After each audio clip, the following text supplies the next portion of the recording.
families, mass gatherings. So generations from now, we can sit there and say, guys, this man right here is what got us through County Play. I think it's a great idea. That's a good idea. Joe Exotic Station. The great hero of the 2020 quarantine. Wake Up Call with Tony D and Ron Culver. Weekday mornings. All right. Wake Up Call. It's Wake Up Call. President getting asked about Joe Exotic. Now, here's the only thing. Here's the only thing I don't like. I don't like the fact that Trump was lying to us about not having watched Tiger King. Yeah, right. Come on. You know, he's going through the whole thing. Is that Joe Exotic? I'm like, no. Come on, Mr. President. You know who Joe Exotic is. 2 minutes. Wake Up Call with Tony D and Ron Culver. Weekday mornings. Listen to the car guru himself, Mike Herzing with Matt Peralt, every Saturday morning from 7 to 8 Eastern on Let's Talk Wheels, right here on SB Nation Radio. Join Mike and Matt as they talk about everything going on in the world of cars. To get more content on your favorite team, you can check out our friends at SBNation.com. They have team-specific sites to fit your needs, whether it's basketball, baseball, NFL, or the school you graduated from. SB Nation has you covered. Oh my goodness. Introducing AutomotiveMap.com, a brand new website for anyone interested in what's happening in the world of automobiles. From reviews on the latest vehicles to rides to tips on keeping your family safe on the road, AutomotiveMap.com has some for you. If you love cars, trucks, and SUVs, and the amazing technology hitting your favorite showroom, check out the brand new Automotive Map. See, we actually have shit going here for the stream. Amazing how that works.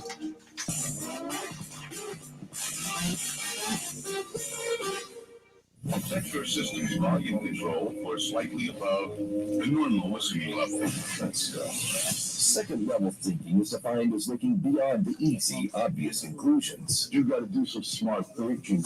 Welcome to the second level. On SB Nation Radio. What's up, Trevor? SBNationRadio.com. Where we go beyond the box score. Presented by Rocket Mortgage by Quicken Loans. Rocket Mortgage is with you every step of the way. From the O'Reilly Auto Parts Studios, here's your host, Eitan Shandon. But I don't know if it's any consolation to you. I don't really know how you look at just getting information versus getting something, right? I mean, we all want our checks. If you haven't gotten them yet, and I don't know, I saw a couple of people on Twitter saying they're there, they'd be there. I haven't checked back with those people who said they'd be locked in on Friday. The small business loans, of course, a lot of people waiting on those to come. So it's not everything that you're waiting on is money and is something concrete like that, right? A lot of times what you have is information that's given out. And I don't know necessarily how many people were waiting for this, but in a time where we're all stuck inside, and I hope to goodness gracious, and whatever God you pray to above, that it doesn't happen anytime soon, that we all get flooded out into the streets. But you get these companies, every now and again, somebody will release a piece of information that until this day has been held secret and is never, ever consumed by the public. Now, the food itself, yes, but not actually the recipe. And look, I don't necessarily know how many people saw this piece of news and thought, I needed this. And I think under any other circumstance, like this is what the pandemic has done to us. Any other circumstance at all across the board, this would be ripped. This story would be shredded. Are you serious? Come on, really? Who cares? This isn't news. Come on, folks. Let's get back to something serious. Whatever it is we want to distract us with in Washington or the people that are running against, whatever. But in this case, I actually think it's somewhat, and again, this is more a state of where we are in a pandemic than anything else. But I actually feel like there are a lot of people out there who saw this as good news and then immediately went, hopefully not physically, to the grocery store, but immediately went to a Giant, a Target, a People's, a Publix, a Wise, whatever it is, wherever you are, and got the exact ingredients to duplicate the DoubleTree chocolate chip cookie recipe, because who can't resist good chocolate chip cookies? All right. Hold on one second. Yeah, no problem, man. And Rocket Mortgage. During the challenging times we're all experiencing, our top priority is the health and safety of the communities we serve. And while it's true that things are changing rapidly every day, one thing that'll never change is our commitment to giving you the best mortgage experience. At Rocket Mortgage, our guiding philosophy of every client, every time, no exceptions, no excuses, exists for times like right now. We understand that hardships may arise, and we're prepared to help. If you currently work with us and need assistance with your mortgage, contact us 24/7 at rocketmortgage.com. As we all think about ways to save money, let me remind you that mortgage rates are near historic lows. If you think right now is the right time to refinance your mortgage, our home loan experts are available to help you 24 hours a day, 7 days a week at rocketmortgage.com. Call for cost information and conditions. Equal housing lender. Licensed in all 50 states. NMLSConsumerAccess.org, number 3030. O'Reilly. This is Derek, the Riley Auto Parts story. After the third time jump starting my car, All right, sorry, I'm I here. finally realized my battery. Hey, congrats, man. I heard you're daily now. I checked. They tested it right Thank there you, in thank the you. parking Yeah, lot. It was bad. doing the show out of here, so it's not. But they helped me find It's not the right public battery yet. for my car. And But, I'll keep it on. Yeah, no, that's cool. moved. O'Reilly. Auto Parts. But yeah, man, it's In the fight against It's COVID-19, exciting, but our friends at Roland Branch we'll have a recently local component help here in the New York State next, by I think, manufacturing couple weeks mattresses too. So it'd be pillows nice and to tie it donating in, them to hospitals and emergency medical. Oh, of course. be able to do the show 2 times over, like one locally here and then One. right the same show nationally too. So, and then grow the slot. That'd be nice, to do it consistently and be able to grow Visit it. RolandBranch.com. So did you go from part-time to full-time? No, so I'm not 10% of the proceeds will technically. go directly to fund this effort. I'm not technically on the books 1,000 mattresses and for 5,000 this pillows show, for hospitals and for emergency the Monday operations. to Friday show. And that commitment, Oh, really? with your help, it can make even more. You can contribute. But hey, no, that's getting your name out there, though, dude. Yeah, so be donated to a hospital. right in now, Go to RolandBranch.com that's the and use difference. code goodness to help. RolandBranch.com. so promo code goodness. it's basically Restrictions may I'm apply. getting paid through the local element for the Monday through Friday, and then I'm still on the books for the weekend stuff. So it's a little bit, mixing and matching stuff, but that's why the show is technically a local show that got picked up. That's now, it's weird. It's just weird how it works. That's all. Hey, but it works good for you. Yeah, absolutely. I mean, the show's getting picked up, so Go to besthotelrates.com, enter your email address, and start shopping. not necessarily. Trevor, I'll put this up here so other people can see what I'm responding to. It's not that. It's, I don't know yet. That's unfortunately the issue. A lot of us are kind of up in the air about what's going to happen in 97.3. 97.3, not 93.7. I think that's in Pittsburgh.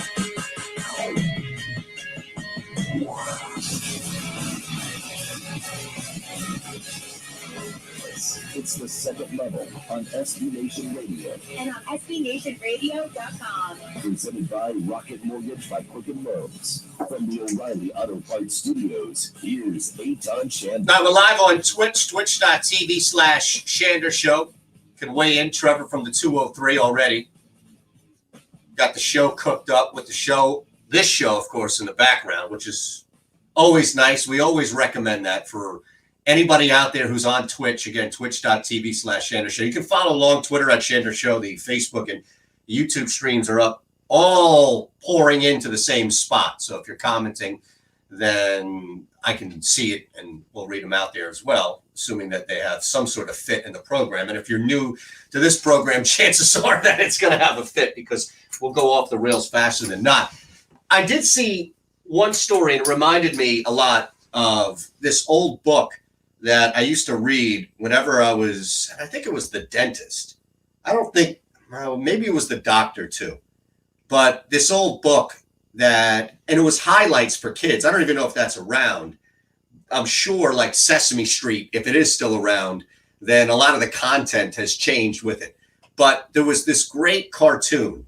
And I look back and laugh because I probably turned into more of the latter than the former.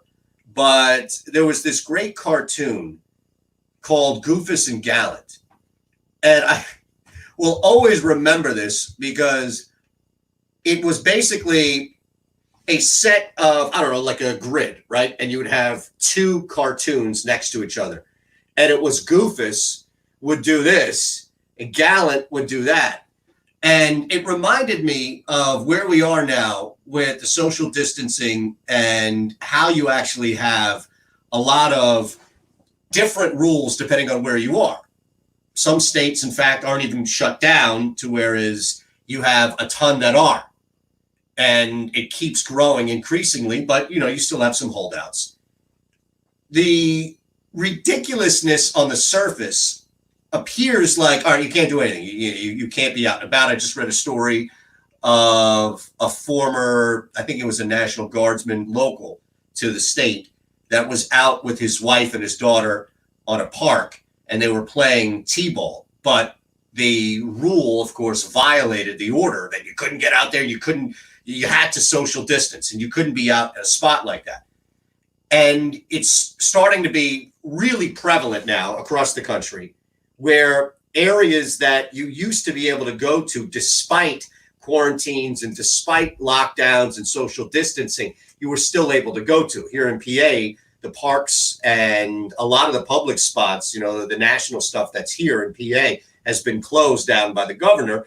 And you're starting to see more of that in bigger states where public areas that were open, not to gather by any means, but to hike or to walk around, that stuff's getting shut down to the point at which you'll get arrested. And yes, the answer is yes. Police have better things to do, and authority have better things to do, and the National Guard to the local police station has better things to do than arrest a family of 3 for correctly distancing themselves on a baseball field. But it goes back to what's shut down, what you can't do. And yes, I think a lot of the stuff about hanging around and gathering with friends and family has been completely violated, right? And you can even follow it along now, all right? There's no judgment. I don't know how to get in contact with any authorities where Trevor is, if Trevor from the 203 or anybody else that's following on the visual platforms would say, yeah, I was there hanging out. Like, I'm not here to dime you out. Yeah, I was with 50 people for a pre-Easter party or something along those lines. I mean, there was a party 2-3 houses down the street from me. Everybody was outside, but I don't know, there must have been 15 kids hanging out there loud. So there's no judgment on the stream, of course, but this story is populating as we speak. And of course, it's going to get a ton of fun and a lot of fingers pointed because look, it's the Cowboys and it's Dak. And Dak, and I'll say this as a Philadelphian, of course, both Dak and Zeke get a ton, right? And just look around the country and look every time the Cowboys get mentioned. Dak is always getting way more criticism than he should be, right? And Trevor, I was just using you as an example, not diming you out, right? But Zeke, I think, on the other hand, a lot of times will fly under the radar. And not to say that he deserves more. I'm just saying that it doesn't matter if it's a group thing or an individual thing. He'll fly under the radar. And you even see a little bit of this story where you now have the order, of course, for social distancing at all times, no more than 10 people in a gathering. Again, that's in Texas. It's been something similar to that, the last 2 weeks at least here in Philadelphia and Pennsylvania. I know Jersey, especially North Jersey, has been an amazing extreme hotbed, North Jersey. And then, of course, New York City, we all read and see what's happening there. 5 is for Connecticut. Thanks, Trev, on Twitch, twitch.tv/Shander Show. So these cats, of course, were hanging out, and a sit-down dinner was closer to the magic number of 10, but nobody was sitting 6 feet apart. So a lot of people have been pouring on, and it just spills over into Dak. And he'll always be, no matter what, Dak will always be the Gallant, or Goofus. No matter how many times, Zeke gets made fun of, I think, for physical stuff. His hair looks ridiculous, and he's wearing a half shirt, and his clothes are way too tight, and he just looks like an idiot a lot of times. But when it comes to the football stuff or even the craziness surrounding that team, the money that's owed to Zeke, none of that stuff gets looked at in a different light. Whereas Dak, oh my God, overpaid, all the things that come into a normal quarterback getting a ton of money, it gets, I feel like, exasperated at that point, magnified and then blown up because it's Dak Prescott. And yeah, playing for the Cowboys, you're always going to have a much bigger target on you. But you can see Zeke was pretty much the biggest violator in all of these. It was a major buffet catered by Nick and Sam's Steakhouse in Dallas. And the grub, I mean, the food just looks insane, right? So I get it. We've got Easter coming up. And I imagine that a lot of you are going to be with people that you haven't been quarantining with, but you know they've been quarantining. And it might be immediate family. Right? There's 2, 4, 6, there are 8 bodies, 9 including my dog, in the immediate family, 3 houses. And we've all been quarantining. We've all been staying inside. We've all been, except for the necessities and even their masks and gloves and hand washing and sanitizing and everything. So as much as I would love to just say, man, look at Goofus and Gallant out here again, where no matter what Dak does, it's always going to be, he's an idiot. That's why you don't pay him. Constant numbers about, overrated. And then anything he does off the field, outside, of course, of charity work that rarely gets highlighted, won't get discussed. Meanwhile, Zeke here looks like the culprit. Even though it was at Dak's place, it doesn't matter. Like, look, the biggest thing, then you're going to start to see the TMZ stuff pop out now. Oh my goodness, I'll just read you the exact line here. Ezekiel Elliott and Dak Prescott. See, they lead with Zeke. They lead with the running back. The quarterback can't even get led with. Like it's not 2020. In the middle of a pandemic, hanging together for a celebration that appears to violate the Texas, quote, safer at home order. Now, again, if you look at it like 10, 12 people, I think it's something that's manageable. And it's something that you and I are doing probably, and maybe not all of us, but more of us are doing, stretching that number. If it's 5, stretching it to 6. If it's 8, stretching it to 10. If it's 10, stretching it to 11. But according to TMZ Sports, and one of Dak's friends, where the birthday party was the subject for the birthday party, the height of the party had 30 guests. Now that's pushing it. And that's going to get your ass in trouble, because it's one thing to do it where, hey, the order says no less than 10 people. Count in the picture, we've got 8 people. Well, you're hanging out, you're hugging. It's fine. We're quarantining. We can account for bodies. You can account for bodies. But in this case, there's no accounting. 30 people flooding this party. And for some reason, Dak's getting the majority of the blame here because it's his place. And Ezekiel Elliott was just listening. Hey, man, they called a handoff, and I just took the ball. What do you want from me? I'm not calling the plays here. You better get on the offensive coordinator. You better get on that Clapper or the new guy now. You better get on him, McCarthy. I'm not calling the plays. Hey, Dak, hey, it was an audible. What do you want from me? And Zeke's just chilling there in the back. No word from Dak's reps or anything in this. Here's the problem. Regardless of the ridiculous, hollow conversations that will pop up on social media as a result of this, the main thing is you're putting yourself in a position where you can't win. You're putting yourself in a spot right now where this is not your political statement. This is not your statement about awareness. This is not something along the lines of, well, I'm just going to do it because I'm sick of other people. I'm sick of the fact that we all have to do this. So screw this. I'm making a statement. This is my anti-society statement. This is just being careless and opening yourself up to nonsense. And if I'm either one of these guys, and it doesn't look like there was any other name as big as that there, if I'm any one of these guys, then I'm thinking long and hard ahead of time about who's at this party.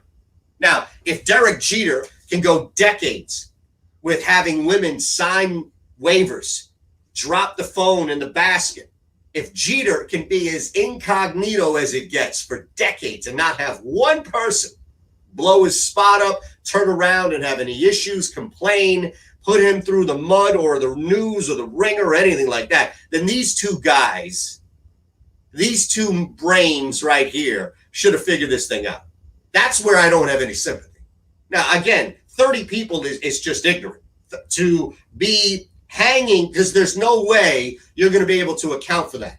We have enough trouble accounting for 8 bodies here, and we know that everybody is together, and we know that everybody's staying home, and 2 of those 8 bodies are human beings younger than 3 years old. So there is a big concern here, and there is a big accountability about who you're with for a long time.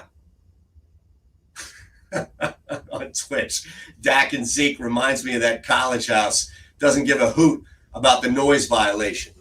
Yeah, but I think it's like this would be the equivalent, not the noise violation. I'll give you an example real quick.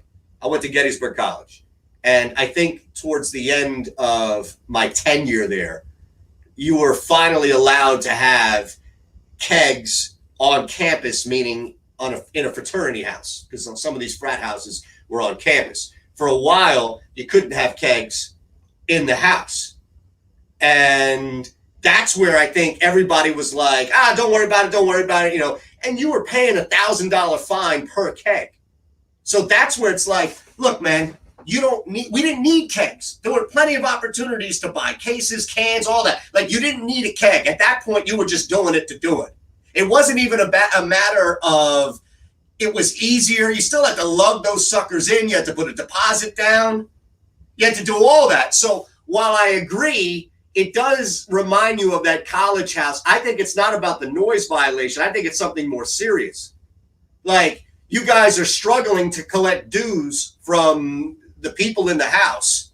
You're sitting there thinking, well, what's the best thing we could do? Let's have a party. Okay, cool. We get 40 cases. No. Get 10 kegs. $1,000 a pop. That's a $10,000 fine. You still can't get people to pay dues. Good luck on paying that. You better hope there's a rich guy in there that can borrow his dad's credit card to pay that sucker off. That's what it's like. These idiots just sat there and invited us all in. See? I'll read you. See, I knew it was coming. My man, the Philly Mick on Periscope, on Twitter, at Shander Show, with the comment that we were just leading into. It's hilarious. At Shander Show is how you follow me on Twitter, live on Twitch, twitch.tv/Shander Show. John McMullen's going to join us in 14 minutes. We'll talk a little bit about this, but there's some interesting NFL news developing, and developing is probably the operative word here, and more on the fallout in Dallas. And a lot of it, of course, has to do with where we are, not just these two guys specifically, but you. Look, just be honest, all right? What's the biggest number? What's the biggest group of people? There's no, I promise you, I'll rep Dak and mainly Zeke. Maybe leave Dak alone on this one. But what's the biggest group that you've been associated with since the quarantine? Because I'm guessing that you've broken wherever your order is. At Shander Show on Twitter, it's the second level. Odds with Matt Perrault. This whole thing is the most angry I've ever been at you was when Twitter you just shot like me with a paintball. reset itself. Why you shot me with the paintball gun? Yeah, I don't know. There might have been a girl involved or something, to be honest. The article's no longer there. But I Article went away. remember Article? When you said Twitter reset itself, is that like you were reading something and then? No, it's like a new layout. Oh. Yeah, I don't like ends it. up and I took a free shot at you. You should not appreciate it one bit. So I don't know if I ever apologize for that, but if I remember Technically speaking, I break the rule every day because I work in the grocery store. 4 times. It wasn't like one shot. It was like Yeah, I figure. trigger. Those are the worst. So you got Oh gosh! I mean, I'm now working cash control, so I'm in a back room away from everybody. Thank God, wear gloves and I count the cash. Yeah. Well, we have a counting machine now, so it's makes things a lot easier. Minimum contact on those dollar bills. Right. Things can probably be filtered. Right. Bars, pubs, and clubs to the biggest sights and sounds each city has to offer. Culture Map has it all. Just head over to culturemap.com. The expert team personally reviews and visits each spot to make sure you get the best experience. And if you're coming back, sign up for free Culture Map updates at culturemap.com. SB Nation Tonight with John Michaels. Did you see the latest on Kevin Durant where he said he played with a bunch of athletes, but not a bunch of guys that can shoot or play? Dude, Russell Westbrook and James Harden were on your team. I get it. Kendrick Perkins wasn't a very skilled big man. Tavo Cephalosha was a great defensive guy, and that's it. Don't do this 6, 7, 8 years later where you're calling guys out. You sound like a candy ass when you do that. I thought it was soft as hell when he left, but to not be hypocritical, it is free agency. You are free to go play wherever the hell you want when you're a free agent. But why years later are you trashing guys that you used to play with, and whenever you're healthy again, you're now going to play against? Let's say if I'm Russell Westbrook and I'm James Harden and I go against Kevin Durant, I'm putting the Slim Reaper on his rear end, telling him, shut the hell up.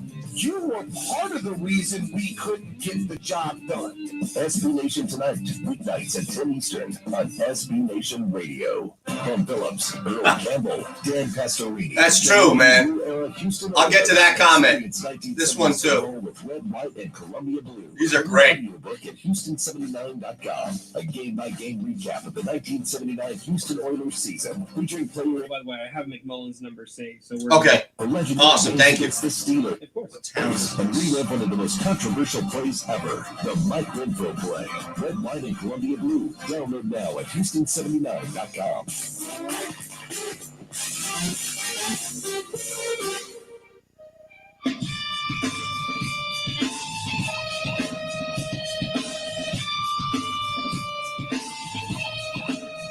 Scratching beneath the surface. It's the second level on SB Nation Radio. And on SBNationRadio.com. Presented by Rocket Mortgage by Quicken Loans. From the O'Reilly Auto Parts Studios, here's Eitan Shander. So I said I went to Gettysburg College, and that's accurate. They do have my stuff up there, so you can verify that. And one of the schools I looked at was Earlham, and that's in Indiana.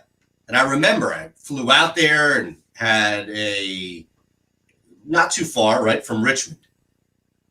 Now, there's a story about Earlham, and I just found out through research, of course, that there's an Earlham city in Iowa, and it's not too far from Des Moines. The population in 2010 was 1,450. Now, that's a good number because right now it hasn't grown much in 10 years. In fact, it's still 1,450.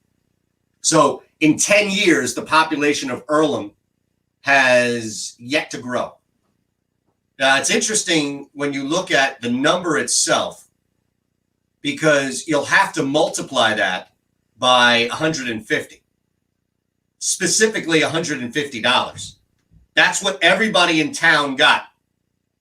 Everybody got a $150 gift card from an anonymous donor. Mayor even got one, it looks like. So you couldn't pin it on him. Not that anybody would. That's nearly that's $217,500. That's a lot of money right there. An anonymous donor gave everybody $150 worth of gift cards for food. That's pretty cool. And I guess you don't really need to know who it is, but don't you think that you would have a pretty good idea? Look, the population is 1,450 people. It's 30 miles west of Des Moines. A small town like that far, I know 30 miles doesn't seem like a terribly far amount of distance, but in Iowa, it's a little farther than where you may live. This isn't a secondary city, all right? Earlham isn't a highly trafficked city where it's just people commuting. It's just easier for me to live in Des Moines and commute to Earlham. You got 1,450 people and the population hasn't changed in a decade. I think it's pretty clear. Like, don't you think? How many people do you think can afford to just give out in the middle of a pandemic $217,500? That's a hell of a lot of money when you're not in a pandemic. When asked what he would tell the anonymous donor if he could ever meet him, everybody's saying, "You're a hero. I love you. Thank you. Give us hope." And look, I don't think that you need to out this person. I'm not looking to out this person, but this isn't a neighborhood. This isn't something where, you're just on the outskirts. Philadelphia, we've got a couple of pretty big name suburbs. King of Prussia is probably the equivalent distance from Des Moines to Earlham as Philadelphia to King of Prussia. famous mall. It's the biggest mall size-wise in the country. Got all this different stuff out. It's a suburb, but still, all this different shopping and mall stuff out there. It's still big enough to where you could blend in, and there are enough people around. I don't know, maybe this is somebody from Des Moines who grew up in Earlham and made it, right? And now they're looking back and thinking, I don't want that small town to shut down. A lot of local businesses got it as well. Look, this is a really cool story in the middle of a lot of crap going on. So at the very least, especially, we've got a lot of things that we're trying to sift through here. This is something that is pretty damn cool, and we'll never know who did it. Not that we need to, but we'll never know who did it. And I was just thought that, all right, 1450, it's not like the population is going up and down by any means. Probably somebody in that town has a pretty good idea of who could afford to give out. Now, businesses also got a little more just for staying afloat. Unbelievable. Really crazy story, but cool in this regard. I put it out on Twitter at Shander Show if anybody actually has. I can't imagine that they taste any different. Right? Chocolate chip cookies are chocolate chip cookies. And to be honest with you, as somebody who has stayed in a DoubleTree before, it's cool that you get some cookies when you come back, or when you check in, right? Depending on how many days you are, I think they give them to you every day. But it's cookies. I mean, they're chocolate chip cookies. Were people really super excited? I think they probably were, just because what else do we have? How many times are you going to rewatch the same damn show over and over and over again? Philly Mick on Periscope, Twitter, at Shander Show. Zeke had to pay for dinner, though. Dak's still on that low income. I told you it was coming. I know my people. Ball 316. I love it. The Cowboys are just a circus at all time. Why is it, though, that this is a story that we see? Like, they're not the only two guys that are public. They're not the only two athletes that are doing stuff. They're not the only two guys that are playing in the NFL that are out doing whatever they may be. Is it just because of carelessness, or do you think it's because of the Cowboys logo? Probably that. It's because of the Cowboys logo. Because of the Cowboys logo. Shouldn't we delete towns that are that small? LOL. No, because, Trevor, you wouldn't have a story like this. Do you think something like this is going on in Bridgeport? You think somebody up in New Haven's doing this? Not happening in Houston. No, it's not happening in Philadelphia. It's not happening anywhere big. I tell you, it ain't happening up in Old Saybrook, Trev. John McMullen's going to join us coming up next. Maybe he was the anonymous donor. Maybe he spent some time. Oh, you drive through Earlham. It sticks in your heart. It's a place you'll remember. Talk to John coming up next. Oh, my goodness. Also, the question of the night is out there. A show that you started to watch that you didn't think you'd like. And Jay Farner, CEO of Quicken Loans and Rocket. Mine was Tiger King. Times. Nice, man. I saw a lot of that. Yeah, I didn't think it was going to be good, but you watch, like Trevor says, like, I'm hooked. This thing is crazy. If you think that now is the right time to refinance your mortgage, our home loan experts are available to help 24 hours a day, 7 days a week at rocketmortgage.com. Call for cost information and conditions. Equal housing lender. Licensed in all 50 states. And MLSConsumerAccess.org, number 3030. O'Reilly. This is Jesse's O'Reilly Auto Parts story. As a nurse, not making it to work was not an option. But driving through the snow with my wiper blades struggling, I just didn't feel safe. Man, I've never seen that show, but I had and before I knew it, I had 5 people on Twitter at least tell me about the challenge. I got to stay out of the snow. And man, come on, Nick and Cannon? I still made it to work on time. Tell me Nick Cannon's not part of the other show at least, right? Because I can't do that. I can't do Nick Cannon, man. I'm sorry. Nothing personal. We're all going up down things. It's like I can't do Ben Affleck. You know what I mean? It's nothing personal. Hey, I think I have the wrong number. Can you send me the TJ Lab? Yeah. Here with all the things you need to Hold on keep one your sec, home Jack. running smoothly during this important time. Our stores are open and ready to help. Or you can also order online at Lowe's.com or download our app and we'll deliver right to your doorstep.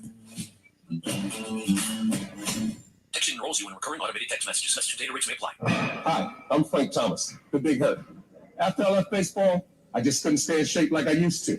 Turns out, once you hit 40, your body has less free testosterone. Sorry, man. I thought I texted that to you, but I didn't. Back into the game. with Nugenix. Like I thought I texted John. I thought when you texted me was it yesterday? You want to get back in the shape? I thought I texted you right back. That's my fault. Oh, it's okay, man. No, I should have texted you that. Main to 321-321 to get a. It's all good. Oh, I am working with you tomorrow in the first hour. Okay, cool. Testosterone booster at GNC. I'm just waiting for somebody to get back, but I'll let you know Testofen, a patented key ingredient. what we're doing.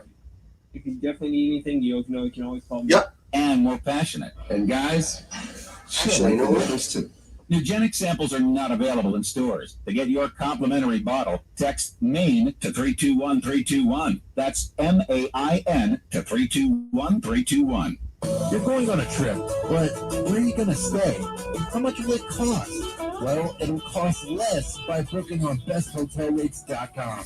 BestHotelRates.com works with all the top hotels in the country while delivering. We got a great hotel and room choices for the best prices. Why wait? Go to BestHotelRates.com. Can you do me a favor? I don't know if he's checking. Can you just ask him if he has a video for video chat?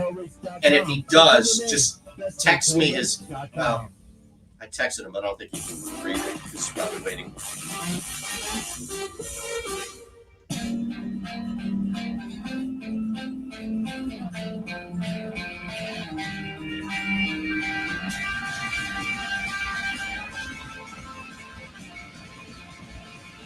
He says he does, but can't do it right now. Okay.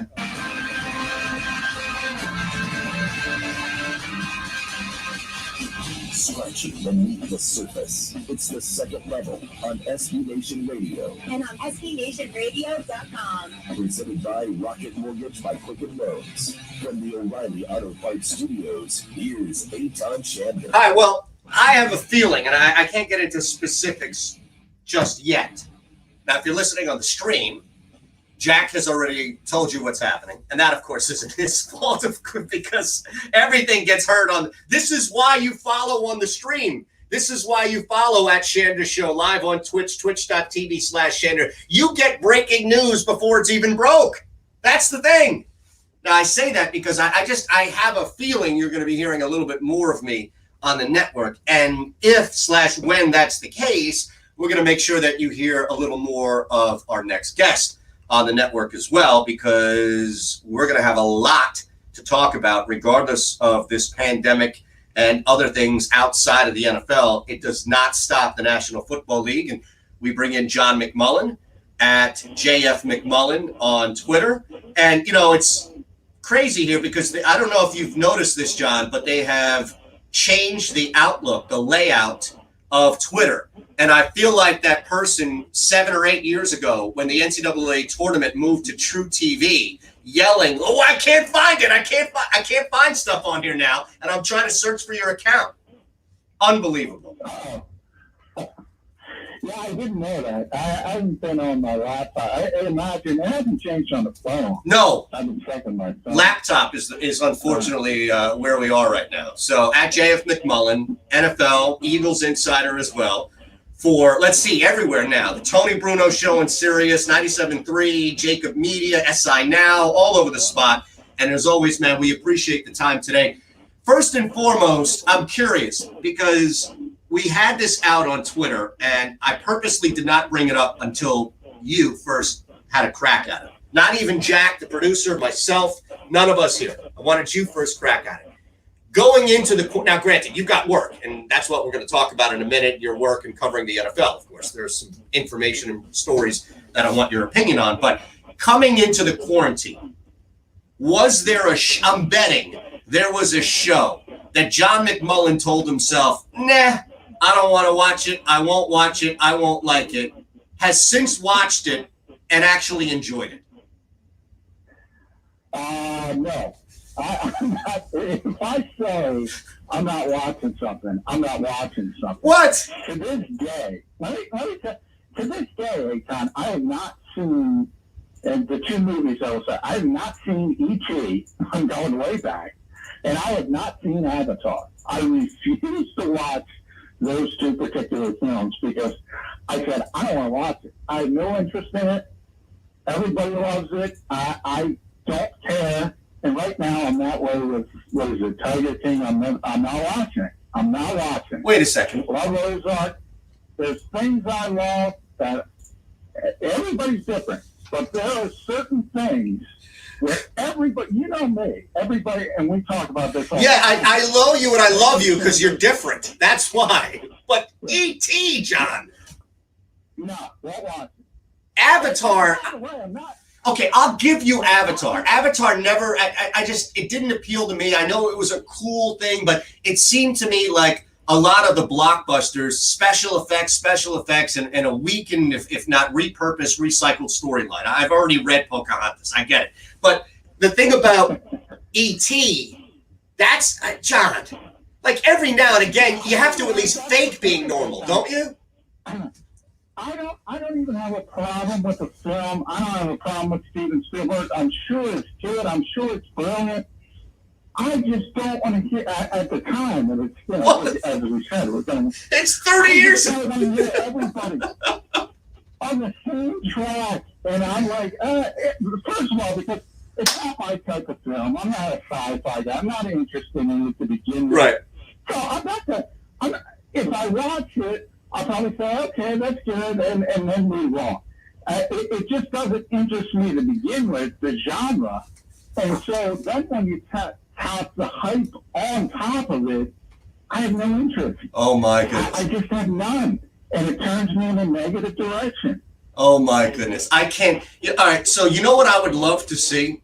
I would love to, and I'll even help facilitate it, all right? We'll bring you on to stream. I would love to watch you watch E.T., because I know you won't come around. You'll hate watch it, and you'll be like, oh my, this is ridiculous. Look at the effects. It's clear. Look at the string right there. He's not floating in the air. I would acknowledge now the effects were probably brilliant back then. I wouldn't even hold that against it.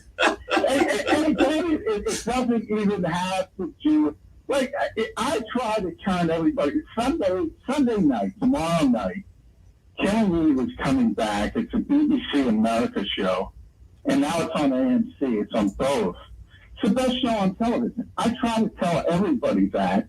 Now, a lot of people found it. A lot of people enjoy it. It's one of those shows that wins awards. Great show. If you watch it, you'll be into it. This is season 3. You'll love it.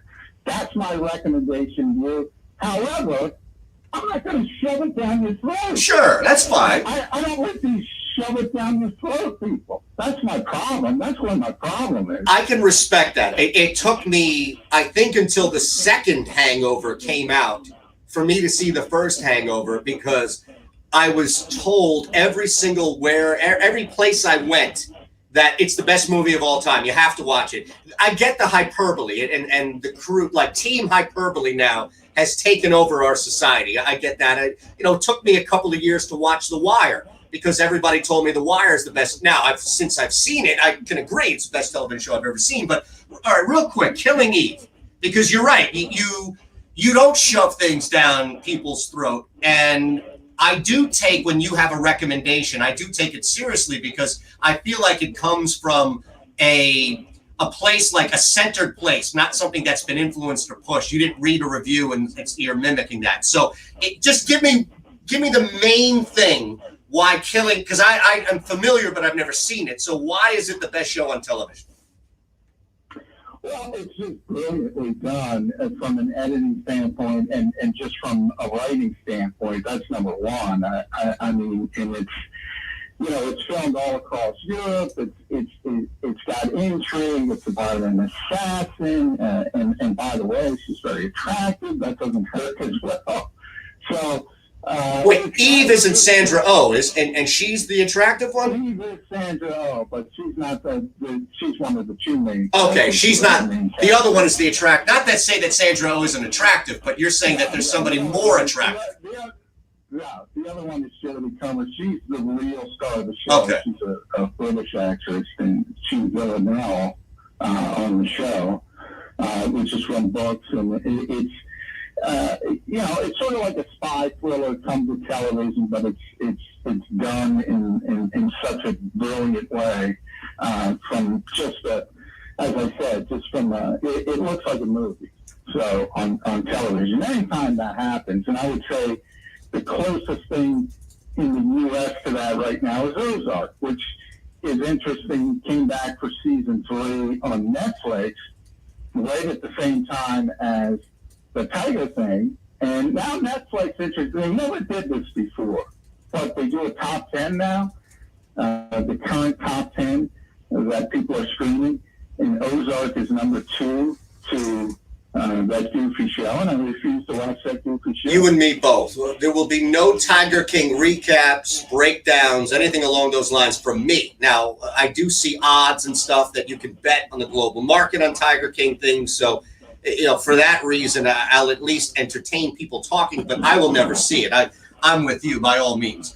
I'm curious, as we get into the NFL draft and kind of move forward a little bit, John McMullen joining us at JF McMullen, and I've outed you on Twitter, just so you know. JF McMullen refuses to watch E.T., joining us now on SB Nation Radio and Twitch. Yes, you have been getting yelled at a lot, more so than normal. But I want to get your thoughts on a sport that you follow, that I trust your insight, that you warned me, and I actually got out at the right time. Thank goodness that I didn't lose my investment to sell my WWE stock. But the latest story regarding a person not involved in the in-ring activity who tested positive in WWE, are we looking at a major mistake by Vince McMahon and World Wrestling for having these events this close and during a pandemic? It's tough to, without seeing the TV contracts and without seeing if there's a doomsday clause, which I don't have any information on, and didn't know, in essence, they existed before this pandemic started. If they have to put on television shows to get their money, at some point, from an economic standpoint, from a business standpoint, they have the performance center. They've been doing the crowdless television tapings, which everybody, even baseball, is starting to think about doing it. If you have to provide that live content to get that money, I don't know. It's a tough decision from a business standpoint, because if you don't do it, what are you going to do? Run the ship aground? So it's a little bit of a tougher decision than I think people realize. Now, if that money is guaranteed and they get it anyway, which I can't speak to, but I would say I would find it hard to believe that would be the case, then you could start criticizing them, and I think fairly. But, UFC tried to run shows. Oh, yeah. And Dana White bought a private island to run international shows and got shut down by ABC, essentially. He was going to do it. But, Vince McMahon is still a essentially family-owned business. He doesn't have an overlord, so he can make his own decisions. So there's the only difference in that aspect. And you talk about baseball, they're starting to talk about whether it's playing in Florida, whether it's playing in Arizona, in empty stadiums. They want to get this thing going. It's not like they're the only one doing it. AEW, the other wrestling organization, which is owned by Tony Khan, who helps run the Jacksonville Jaguars with his father, they're doing the same thing. They're running shows every single week from undisclosed locations, because they don't want to say where they're taping from, because they don't want to be shut down. Why? Because they're getting money from TNT, and if they don't provide the content, they're not going to get that money. And you're right. Without looking at the deal and knowing the specifics, it is hard to kind of wedge inside of it. But I was just curious, kind of the big picture point that you had. I do want to get just, I guess, one or two thoughts on the draft. I can't believe this thing has been flying. But I get a feeling, and I don't have anything, I haven't talked to anybody. You have, I'm sure. But I get a feeling, just common sense would say that with something so new, this process of being on a computer and doing it from your home and not being able to be in the same room and tangibly reach out and touch a prospect or another GM, anything along those lines, I get a feeling, John, that teams are going to be not reluctant, but even more, a term even ramped up more than that, to make trades in the NFL draft. Do you feel that way, or maybe I'm off? I think it would be, if anything, would be a little more difficult to make trades day of. So I think maybe before in the week leading up, I think you might see a little bit more activity pre-draft. But that's just a guess. I think as Greg Gabriel came out, and he'd been working for the XFL a long time, NFL personnel guy, worked for the Bears for a long time. And he was talking about the XFL. They did a virtual draft. They didn't do a hiccup. Now, nobody cared because nobody was paying attention. But to me, all the issues from the virtual side, those are TV issues. That's what ESPN and NFL Network have to sort out. Like the GMs, and there have been a few of them, and even some coaches who have started hand-wringing about this virtual aspect of this draft. I'm not paying any lip service to them. I mean, just pick up the damn phone and pick the player. It's not that big of a deal. As I said, the logistics, then ESPN's got to get the talking heads on to talk about it. The pundits got to get the video component for television. That's all their problem. All you got to do is pick the players. It's no different. In fact, in a lot of ways, it's easier because you don't have all the bells and whistles clouding and maybe clouding your head a little bit. It should be just focus. John, I appreciate it. We'll chat more on Tuesday. I have a bunch of NFL stuff, I promise. If I don't have enough time, but real quick, if I paid you $50, would you watch ET? Oh, yeah, I'll do anything for $50. Okay, so if I Venmo you $50, would you be able to watch it from now until the next time we chat, which would be Tuesday? For you. I'm going to pay you the money, John. Okay. Thank you, brother. I appreciate it as always, man. John McMullen at JF McMullen joining us. Oh, man, we got to talk about that coming back. We'll wrap the hour next on the second level. Hey, same thing. No rejoin. Okay.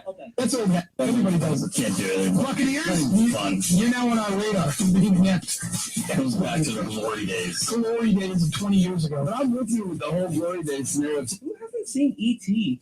With somebody who can reminisce about a time before mine. And Ken Burns is narrating. Or that over-the-top announcer. It's like, and the skipper brings out Lou Gehrig out to the field, and look at him go as he hits a home run, and the Yankees win it by a score of 3-2, getting those old Boston stockings once again. John I love John, man. He is his own man. That's definitely for sure. He's not swayed by any of that. I'll get Avatar because when it came out, it was like the craziest, coolest thing you'll ever see in theaters. Right. Broke all the box office records. Like I had to do a paper on it in community college just because of sci-fi film. This film class I did. Got it. So I understand that, but E.T. is a classic. Everybody's gonna be in home location. Even I've seen E.T. and it came out like 10 years before I was even born. Yes, isn't that funny? It falls apart. Yeah, we had a VHS of E.T. What? Who moved up? It's still I don't want to say culture relevant. Like at Universal Studios, they still have an ET ride. Yep. Absolutely right. It's amazing. Like it's weekday mornings. It's like someone saying, "I've never seen Jaws." The draft is going to be a virtual event. We kind of know that. Yeah. Or like I'm thinking of some other like just giant blockbuster that you say it and oh yeah, everyone. Star Wars. I would say like 95% of the human race has seen Star Wars. Yeah. Although I can see. How many of us are watching for the Joe Burrow feed to just collapse at the right time? Wake Up Call with Tony D and Ron Culver. Weekday mornings. Kind of thing. This is Straight Heat. John, have you seen E.T.? Yeah. Yeah. See, even John's seen it. Oklahoma City. I don't remember it. Like, because John McMullen came on, he said he's never seen E.T. and he won't watch it. Oh, really? It's amazing, isn't it? I was like, he didn't really. He just said he's never seen interested in it. I was tired of having to be the only guy that can make threes, make jump shots, and consistently make. This isn't as much as he meant this as a put down to Russ and Ibaka and all the guys on that team. This is a put down on himself. He wasn't good enough. to be the man. And he just told you so. Straight Heat with Patrick Clayton. Weekdays from 1 a.m. to 6 a.m. Eastern. SB Nation Radio. I remember never joined. Shout out to the Philly Nick. Literally downloaded Twitch just for Shander Show. My man, I appreciate you. Twitch.tv/Shander Show, easiest place you can interact. At Shander Show on Twitter. John McMullen has not seen E.T. And Jack, you're a little younger than me. Have you seen E.T.? Let's start with you. E.T., yes. Okay. I have seen E.T. Now, I imagine that a lot. Now, it's like Jordans. You mentioned that there's still an E.T. ride, right, at Universal? Universal Studios. Come on! There's still E.T. rides. It's like Michael Jordan's. Those shoes are never going away. E.T. is never going away. Avatar, I get it. Don't watch Avatar. That's fine. Come on, E.T. It's a classic. Everyone should at least see it once. Rose O'Neal, what did E.T. say on Twitter? Everybody's mad at McMullen. All right. I'll be right back, man. All right. You have a good one. You too, Jack. I'll talk to you tomorrow. All right, listen up, pay attention. Hey, what's up, SB Nation? It's your boy, Scotty Ferrall. Starting April 14th, I'm back weeknights with Sports Grid from 4 to 6 Eastern. It's Ferrall coast to coast. My degenerate gambling buddy Gabe Morency comes off the bench at 6 p.m. with game time decisions. And then as soon as that hiatus is over, I'm back in your face. That's right, in your face! For another hour at 7 Eastern with In-Game Live. It's Ferrall on Sports Grid. And I'm back on SB Nation Radio, baby. Pushing the odds with Matt Perrault. Brooklyn River Stadium doing here, pushing the odds. What are you hearing from athletic directors and coaches about their preparations for what may or may not happen coming up this fall? As far as the athletic directors, I mean, they've got a number of contingency plans, whether that starts in late August it's scheduled or maybe even gets pushed back to the spring. The NFL to play football does not need to bring back 30,000 students on campus. College football does. But I would think it's very unrealistic that all of these major university presidents will feel confident enough to say, you know what, to all of our students all over the world, it's now safe to come back on campus and take football classes. But make no mistake, they will find out some way to get this season done, which could mean the semifinals from the Rose Bowl and the Sugar Bowl and the national title game from Miami going on maybe as late as Memorial Day. Pushing the odds with Matt Perrault. Weekday afternoons from 1 to 4 Eastern on SB Nation Radio.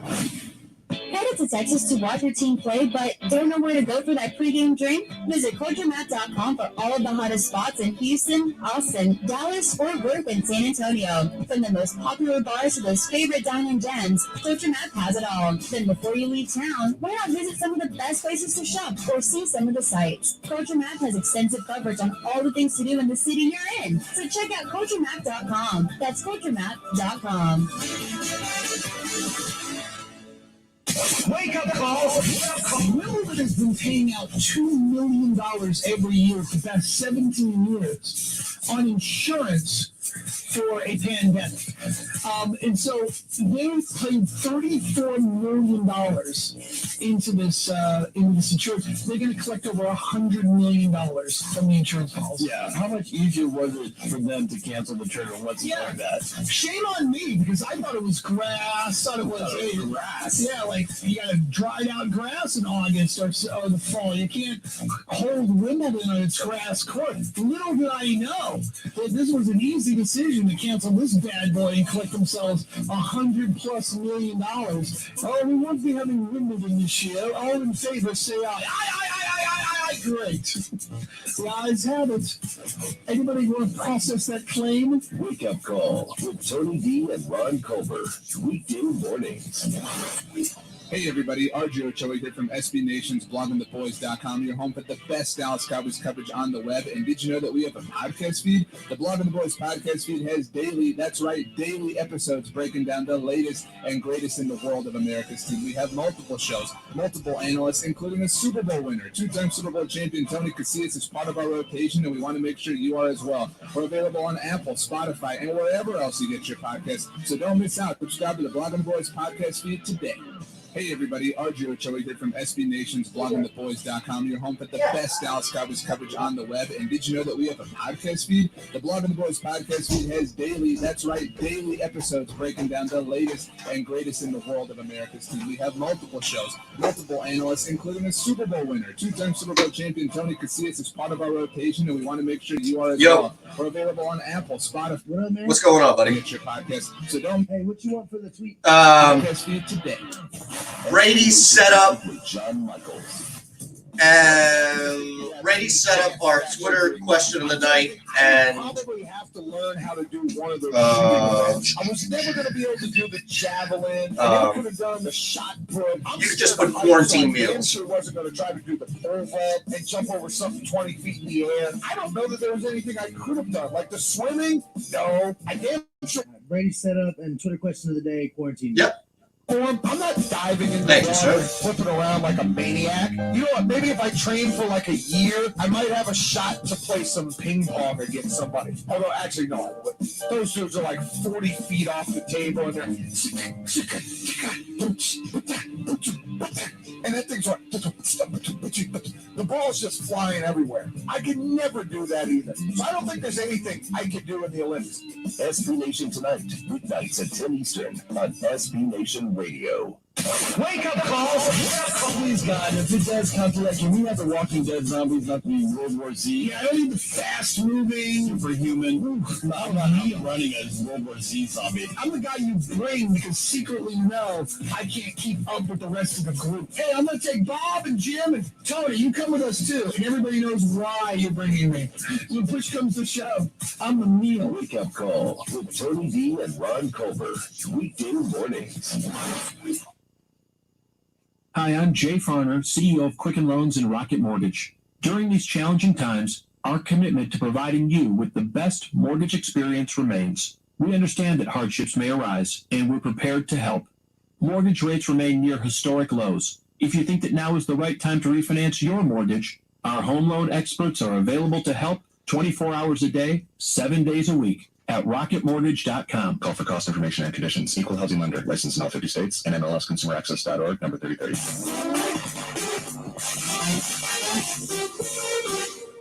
Set your system's volume control for slightly above the normal listening level. Second level thinking is defined as looking beyond the easy, obvious conclusions. You gotta do some smart thinking. Welcome to the second level. On SB Nation Radio. And on SBNationRadio.com. Where we go beyond the box score. Presented by Rocket Mortgage by Quicken Loans. Rocket Mortgage is with you every step of the way. From the O'Reilly Auto Parts Studios. Here. Mike's hot.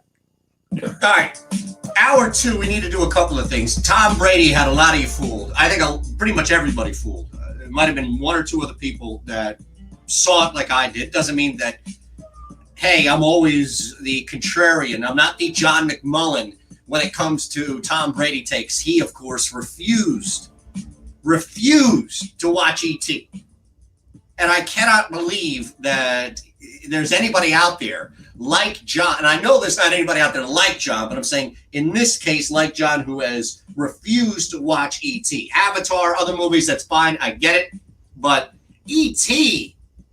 So I asked John, if I paid him $50, would he sit through and watch that movie? So the next time we have a chance to talk here on the network, of course, we'd be able to break down and get a good recap of E.T. He said he'd do it. And you know what? I get it. Times are tough right now for everybody, and nobody should just be throwing money away carelessly. Nobody should be. But I feel like that's a hell of an investment. And what I'd like to do is, and this should be a new show, find people like John, right, who have some form of a platform. People know him. Doesn't matter who it is. We can start with McMullen and then move on. All right? But think about this. Maybe we'll get Pharrell on and do this with this new show, this new YouTube show. And we find a show, a movie. Movie would be ideal because it's start and end. We find a movie like E.T. We'll just use Pharrell as an example, right? Brand new. Scott's coming this week on the network. You hear the promos. It's humongous. Huge for us and for Scott. So, I don't know, let's say Scott, like, what would be the equivalent We're live, twitch.tv/Shander Show, at Shander Show. Jack out on the first hour. Thank you for producing the show. John's with me now, the final two. So it doesn't matter if it's John, if it's me, if it's anybody watching or listening. Like, what's another movie like E.T. that John refused to watch? I don't even know where to compare it to. Star Wars, like the first or second Star Wars, Indiana Jones, something like that. Find it. I'll tell you the idea, and I'll also with Brady next. This is Derek's O'Reilly Auto Parts story. After the third time jump-started my car, I finally realized my battery was dying. So I stopped by O'Reilly to have it checked. They tested it right there in the parking lot. It was bad, brutal bad. But they helped me find the right battery for my car and even installed it for free. Now my car starts like new. O'Reilly Auto Parts. As the novel coronavirus pandemic escalates in the U.S., public health officials are encouraging those who are experiencing signs or symptoms of COVID-19, such as coughing or fever, to seek medical guidance remotely. If you or a loved one are feeling sick or are just feeling worried, there is a way to get help without leaving home. Ro, the parent company of Roman, is offering free telehealth services for people seeking guidance and information on COVID-19. The service is that's the thing, man. Like a movie that you would just be full. Like, who hasn't seen E.T.? That's what I'm saying. Like, think about a movie like that. Star Wars, a little different because Star Trek people were always against Star Wars. So there has to be a movie similar like E.T. that you're just shocked there's somebody in the planet that hasn't seen it. That's what I mean. Experiencing symptoms, go to ro.co/coronavirus to start your free assessment today. That's ro.co/coronavirus. This is an urgent health notice for all residents suffering from back, neck, knee, and wrist pain. You may qualify for a pain-relieving brace at little or no cost to you, but the deadline is fast approaching. Simply call the Health Alert Hotline now. You heard right. You may qualify for a pain-relieving back, neck, knee, or wrist brace. These items may even be covered by Medicare or your private insurance. The Health Alert Hotline is your brace company. These specialized braces have been tested for pain relief. Call us toll-free right now to determine your eligibility and to learn how to use your private insurance or Medicare to minimize your out-of-pocket cost. Don't wait. If the deadline passes, you may lose your opportunity to get a pain-relieving back, neck, knee, or wrist brace at little or no cost to you. 608-1881. 800. I mean, I haven't seen Titanic. 1881 800 608-1881. That's 800. Boy, Terminator 2. 18. That's an interesting one. Introducing AutomotiveMap.com. Well, Thrones, I mean, here's the thing, though. Game of Thrones, the genre of Game of Thrones means that it's fantasy, right? So not everybody's going to watch that. Safe on the road. AutomotiveMap.com has something for you. If you love cars, trucks, and SUVs, and the amazing technology hitting your favorite showroom, check out the brand new AutomotiveMap.com.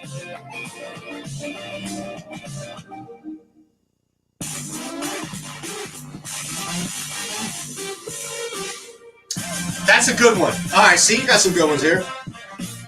You're listening to The Second Level on SB Nation Radio. And on SBNationRadio.com. Presented by Rocket Mortgage by Quicken Loans. From the O'Reilly Auto Parts Studio. Mike's at. Doors. Here's Eitan Shander. So ask Jack, and I believe Jack is younger than John, right? Yeah, he's a little younger. Okay, so if Jack McGraw has seen E.T., is it not a safe assumption that John Belmer has seen E.T. as well? Yes, I've seen it. Okay. Yeah. Now, again, it's been a long time. that's fine. I was just about to say that, man, that it doesn't matter if you saw it in the theater.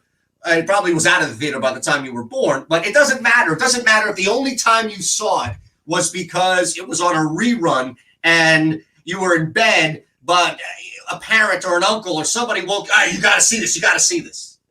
It doesn't matter when it is, as long as you saw it. That's all.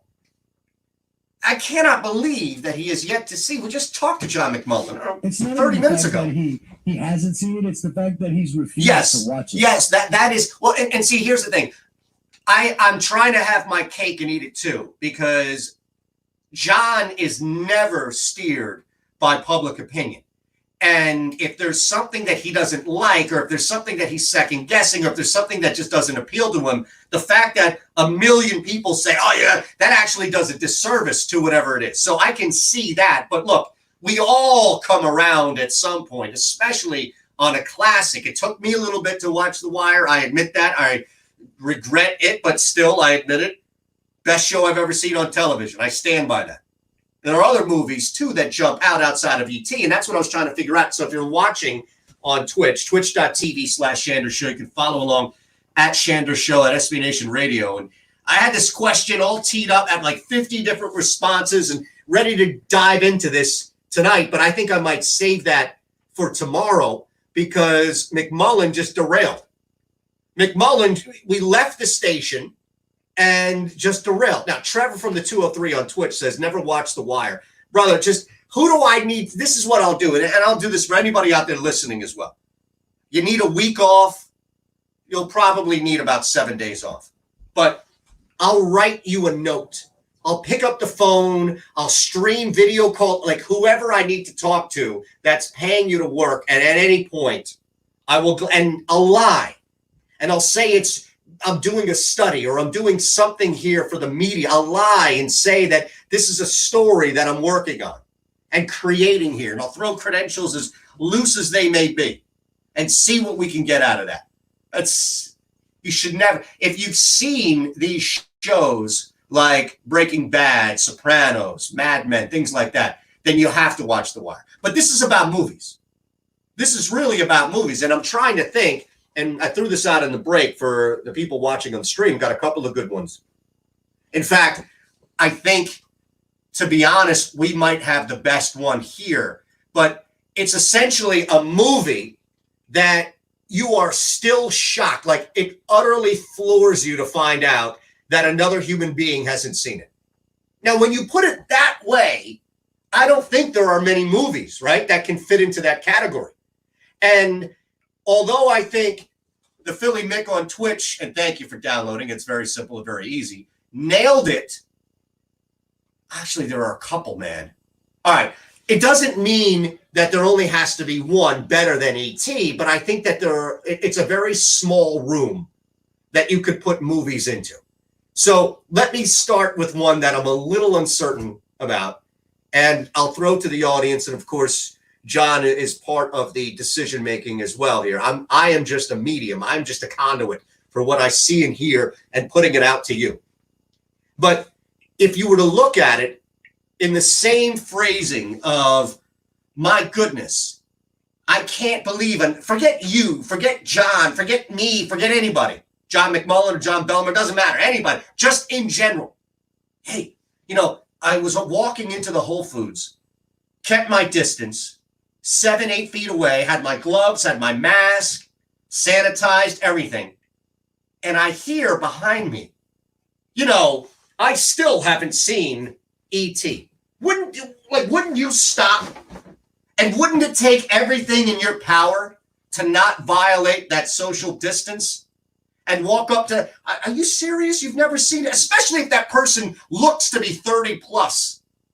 All right, you're fresh out of college. You haven't seen E.T. yet. There's time. I don't know what you're waiting on, but there's time. Shawshank Redemption. I wonder if that fits in. I don't know. Man, that's a tough one for me.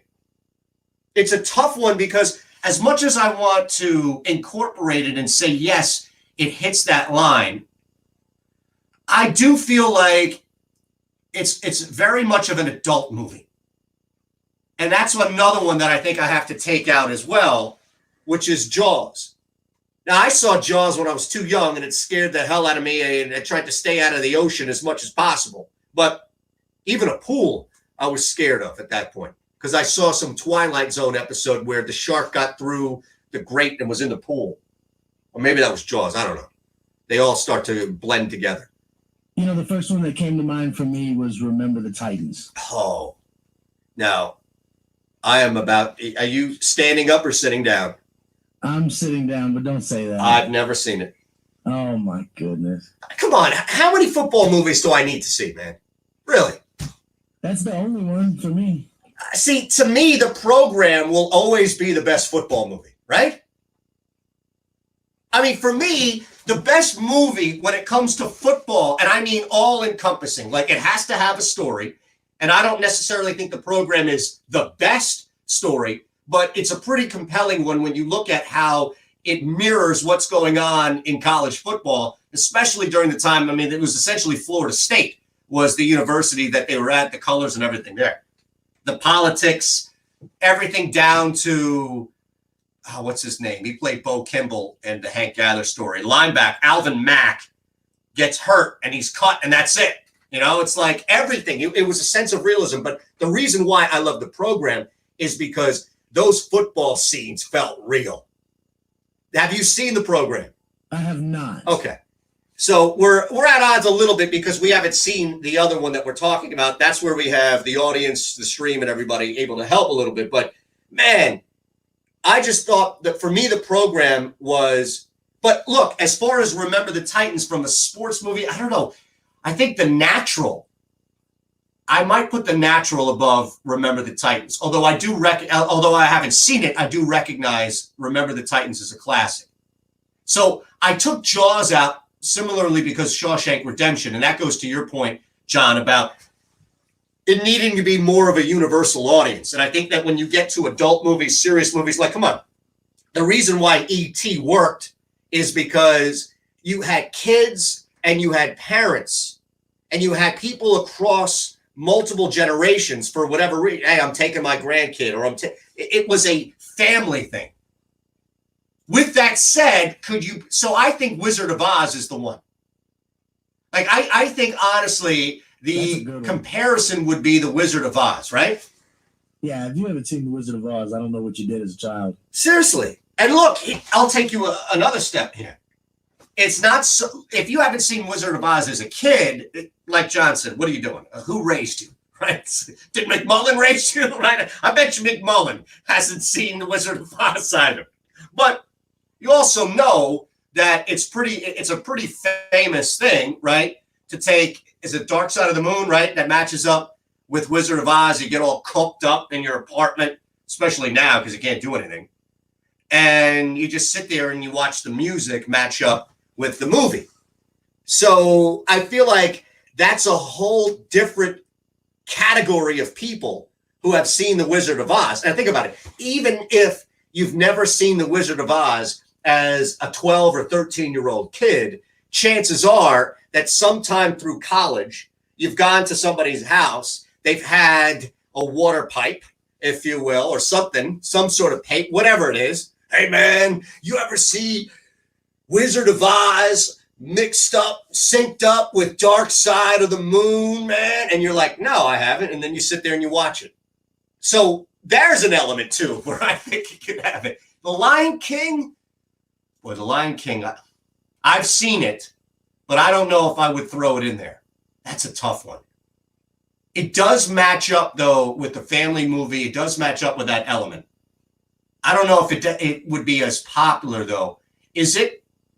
See, that's the thing. Do you stretch the popularity of it to where it can be across the board? It's a cartoon. I don't know, man. E.T. at the time, remember, E.T. at the time was not designated for kids, although it was a kid's story. It was something that, and Spielberg did this on purpose, it was something that could appeal. It was like a modern Disney, but it was even more adult themes than you'll get. And I wonder if The Lion King, while there are some things that are there for the parents, it's generally for kids first. That's why I would say I would be a little hesitant about The Lion King. But man, there really aren't many movies like, think about it. It has to be something that would be family friendly at the very least. That's where I think you get into trouble. It can't just be one of the most popular movies of all time. Can't be Goodfellas or The Godfather 2. As crazy as it might be for someone, I've never seen Goodfellas. It's a genre of movie that doesn't appeal to everybody. Music type movies as well, right? Like, I'm just going to put you on the spot real quick, John. What's the most famous music biop like you've ever seen? Like, what's the most famous movie that's based on a musician. First thing that comes in your, there's no right or wrong answer by any means. The Johnny Cash one. Walk the Line. Great, yes. great one. Great one. It's the first one I can think of. I can't think of it. No, but that's perfect. That is actually, you would think that I would have asked you that ahead of time because it's such a perfect answer. But think about that. In its own right, that movie stands out. It's one of the best biographies you'll see. The sense of realism, the truism to the story of Cash, things along those lines that are picked up. It's not completely Hollywoodized, oversaturated, but still, you have to be I think, a country music fan / Johnny Cash fan. I know those two aren't totally mutually inclusive, but they share a lot of similarity. And you also have to be interested in music as a whole. And as crazy as this might sound, like I feel like we get caught in our sports bubble a lot. People get caught in the music bubble as well. Oh, come on, you don't listen to music, or you don't listen to all types of music? When you get somebody that says, I listen to everything, that's usually code for I don't listen to anything. Oh, yeah, that's fine. I can listen to whatever you want. Sit that person in a 4 or 5 hour car ride and throw on whatever you want. You'll see how fast it goes from, you can put on whatever you want to, what else you got? What else you got? Keep it moving. Keep it moving. At Shander Show on Twitter. Twitch.tv/Shander Show. As I mentioned at the start here, a lot of you fell for what Tom Brady was selling. And it was an easy one for me to spot under the real impression here that you have a changed man. And it's not changed because of where he is. I'll explain that more coming up 15 minutes. We did get into this thing about movies since John McMullen, of course. I don't want to say John, people think of Belmer. McMullen has refused to watch E.T. And that's where I think you would be totally floored. A couple of these movies that we've mentioned, but if you have a suggestion, we'll read them. Another one here, Jurassic Park and Harry Potter. I don't think Harry Potter is popular enough, as popular as it is. It's again, you're finding it into that fantasy genre, that realm there. Jurassic Park. Now that, I think, actually, the first Jurassic Park, I'm interested in discussing that. I think you can actually make an argument, and I'll do that coming up, that you can put Jurassic Park in that category of, oh my goodness, I cannot believe that somebody still has yet to see fill-in-the-blank movie. And that movie, of course, being E.T. Unbelievable. Also, mention the quarantine food. We'll do this throughout the days here. Pick the quarantine food of the day. Today, it's the DoubleTree chocolate chip cookie. And I don't know if anybody out there, since the recipe came out, has actually made these or has any interest in making these. What the hell was the reason? At Shander Show, twitch.tv/Shander Show. It's the second level. Pushing the odds with Matt Perrault. This is the problem for a sport like baseball. It is an outdoor sport that must be played in nice weather. And the window for nice weather in certain parts of the country, Chicago, Philadelphia, I was talking about, is quite small. I actually am somebody who believes that baseball should be going and playing in Arizona and in Florida once this thing calms down. And I think having teams be centrally located, I think finding a facility, a hotel that probably is empty, and putting your team there, it stinks. You're going to be away from your family. You're going to be away from your normal life. But that, to me, is a must. I just don't see how in the world you put, like, the New York Yankees in New York. Like, how? Pushing the Home Alone, that might be it. That's a good one. 1 to 4 Eastern on SB Nation Radio. From Phillips, Earl Campbell, Dan Pastorini, the Lovely Blue Era Houston Oilers. Experience 1970s football with red, white, and Columbia Blue. The new audiobook at Houston79.com. A game-by-game recap of the 1979 Houston Oilers season, featuring player interviews and new insights. Step into the huddle for legendary games against the Steelers and Cowboys, and relive one of the most controversial plays ever, the Mike Renfro play. Red, white, and Columbia Blue. Download now at Houston79.com. Wake up call. Whose country do we trust enough to say they go, you can go back to work, you can go to sports arenas, and then we go, absolutely, thanks. Is it we may never be able to shake hands ever again. Why would you, Dr. Fossey, do it one step away from Gilbert Gottfried? I know, right? I'm the one hand, I want to have what the other hand is doing. Dr. Fauci impression is more proud. It's more like, if you have two people in a room, it's better if one of them leaks. Not the players, but the employees of So in the future, and what they would let's say you're taking your family to a restaurant, and it's four of you. It's better to just get 4 tables. Please limit the visitation to maybe once every 2 weeks. That would be the best. which tells me To keep this completely under control. Wake up call. Tony D and Ron Colbert. Weekday mornings. All right, listen up, pay attention. Hey, what's up, SB Nation? It's your boy Scotty Peralta, starting April 14th. I'm back weeknights with Sports Grid from 4 to 6 Eastern. It's for all coast to coast. My degenerate gambling buddy Gabe Renzi comes off the bench at 6 p.m. with game time decision. And then as soon as that hiatus is over, I'm back in your face, man. Right, in your face. For another hour at 7 Eastern with In-Game Live. It's Pharrell on Sports Grid. And I'm back on SB Nation Radio, baby.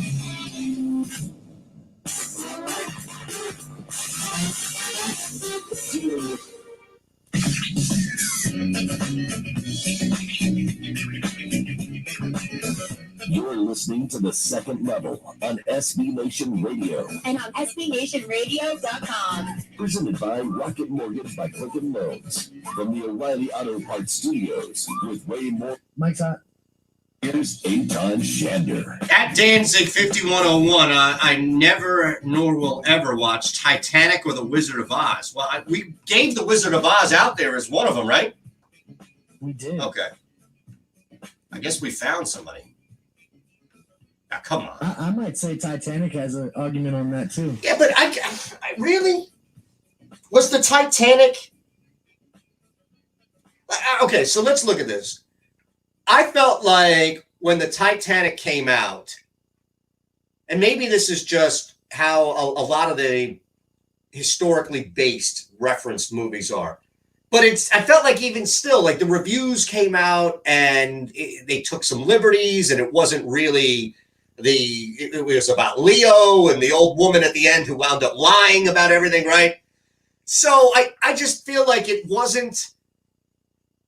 Now, this is the problem, is that the movie is super popular, clearly, because a ton of people watched it. But I feel like there was a lot of resistance, or at least, like, nah. I mean, think about it. As popular as the Titanic was, I think we can phrase it this way. As popular as the Titanic was, are you shocked, John? Are you utterly floored the same way about Wizard of Oz, E.T., that you are about the Titanic when somebody says, nah, I didn't see that corny crap? No, I would say for me, no, it's not the same. Yeah, me neither. And I think that's why I had to separate it a little bit, is because I didn't think it was the same. Now, what about Home Alone? Oh, that's a good one. Okay, that might have to be on there. I think so too. I think the two that actually have to be on there are Home Alone and Jurassic Park. And to the people just jumping on now, live at Shander Show, twitch.tv/Shander Show. We had John McMullen, who covers all things NFL, local here in Philadelphia, who came on in the first hour. And when I actually asked him what should have been the Twitter question of the night. That's going to be our Twitter question for tomorrow. And that's a show that you came into the quarantine anti. A show that you told yourself coming into the quarantine. Tiger King doesn't really count because that came out once the quarantine started, at least here in PA. So a television show that you thought, no, there's no way. And then since you're stuck at home, following the rules, hopefully, you watched it and thought, wait a second. Not only did I enjoy that show, but shame on me for not watching it sooner. And John, of course, comes out and says nothing. If I don't like a show, I don't watch it. And then proceeded to tell us he never saw E.T. And that derailed everything.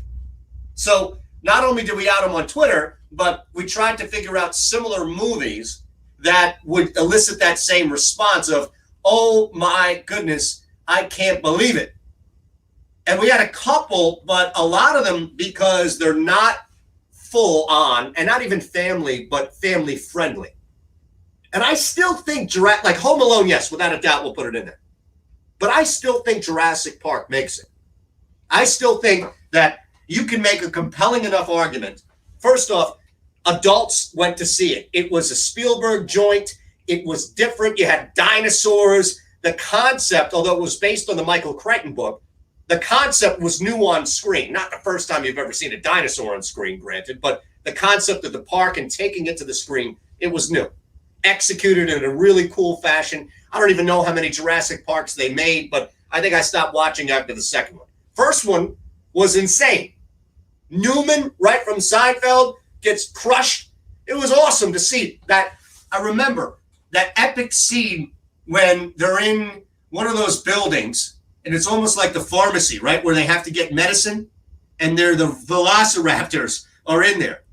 And you get to see how fast and vicious those things are. They're hunters, of course. Awesome movie. But I also think that it wasn't necessarily marketed towards kids, but it was one of those things where it's like, Mommy, Daddy, I want to see the dinosaur. And I don't think people realized that it was not too violent. I'm not here to parent your kids, but it was a pretty violent movie, more so than like Bambi dying or The Lion King or another death that you would see in a cartoon. It was intense, but I still feel like it had mass appeal. So I again, am I shocked? Hey, I'm say it out loud. Hey, I've never seen Home Alone. Really? I mean, all the times it's on during the holidays, I think there's a stretch where TBS will run it, like they do a couple of these movies, Elf and something like. You've never seen Home Alone? Now, do you have that same response to Jurassic Park? I kind of feel like it would be dancing around on the outskirts. That's all. Tom Brady had a lot of you fooled. We'll get into that next. Drew Brees has already decided what he's doing after football. And I have to be honest, I'm a little surprised at that. I get it that everybody wants to groom the next star broadcaster. But I've seen Drew Brees out a lot on TV interviews. It did not jump out to me as I'm reading the Roto World write-up. Brees is expected to be groomed as the potential replacement for Chris Collinsworth on Sunday Night Football. Not everybody is Tony Romo. Not everybody leaves the field, walks into the booth, and does it at an exceptional level. And in fact, Tony Romo, and this isn't a knock, it's just the reality, is light years better than a lot of color commentators who have worked for years at it. And he's also light years better at that than he was playing quarterback. Not to say he's terrible, but my point of it is you don't need to be a Hall of Famer. You don't need to be Drew Brees to be able to talk about the game in a compelling manner. You need to be compelling. And I don't necessarily think Drew Brees is compelling, do you? He's a compelling story. Look, a lot of times you get somebody who comes on, oh man, that guy was great for a segment. Let's get him on for an hour. Great for an hour. Let's get him his own show. What happened? He stinks. Everything in moderation. And Jay Farn, I will say though that I didn't think Tony Romo had it either until he started doing it. So yeah, but Romo. Let's talk about that when we get back. Of the communities we serve. And while it's true that things are changing rapidly every day, one thing that'll never change is our commitment to giving you the best mortgage experience. At Rocket let's talk about that. Our guiding philosophy of every client, every time. Any chance you could find, and it's tight right now, but any chance you could find, do we have like a Romo call or something in there? I can see real quick. Hang on. With us. I can Google with your too. mortgage. Contact us 24/7 at rocketmortgage.com.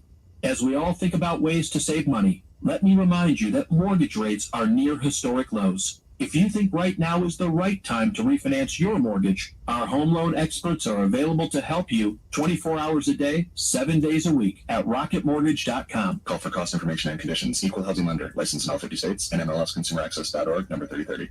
In the fight against COVID-19, our friends at Roland Branch recently made a commitment to help New York State by manufacturing mattresses and pillows and donating them to hospitals and emergency medical operations. This keeps workers employed and helps medical and government agencies prepare and respond in this moment of need. To support this effort and scale it to other states, they've set up a temporary code that lets you help.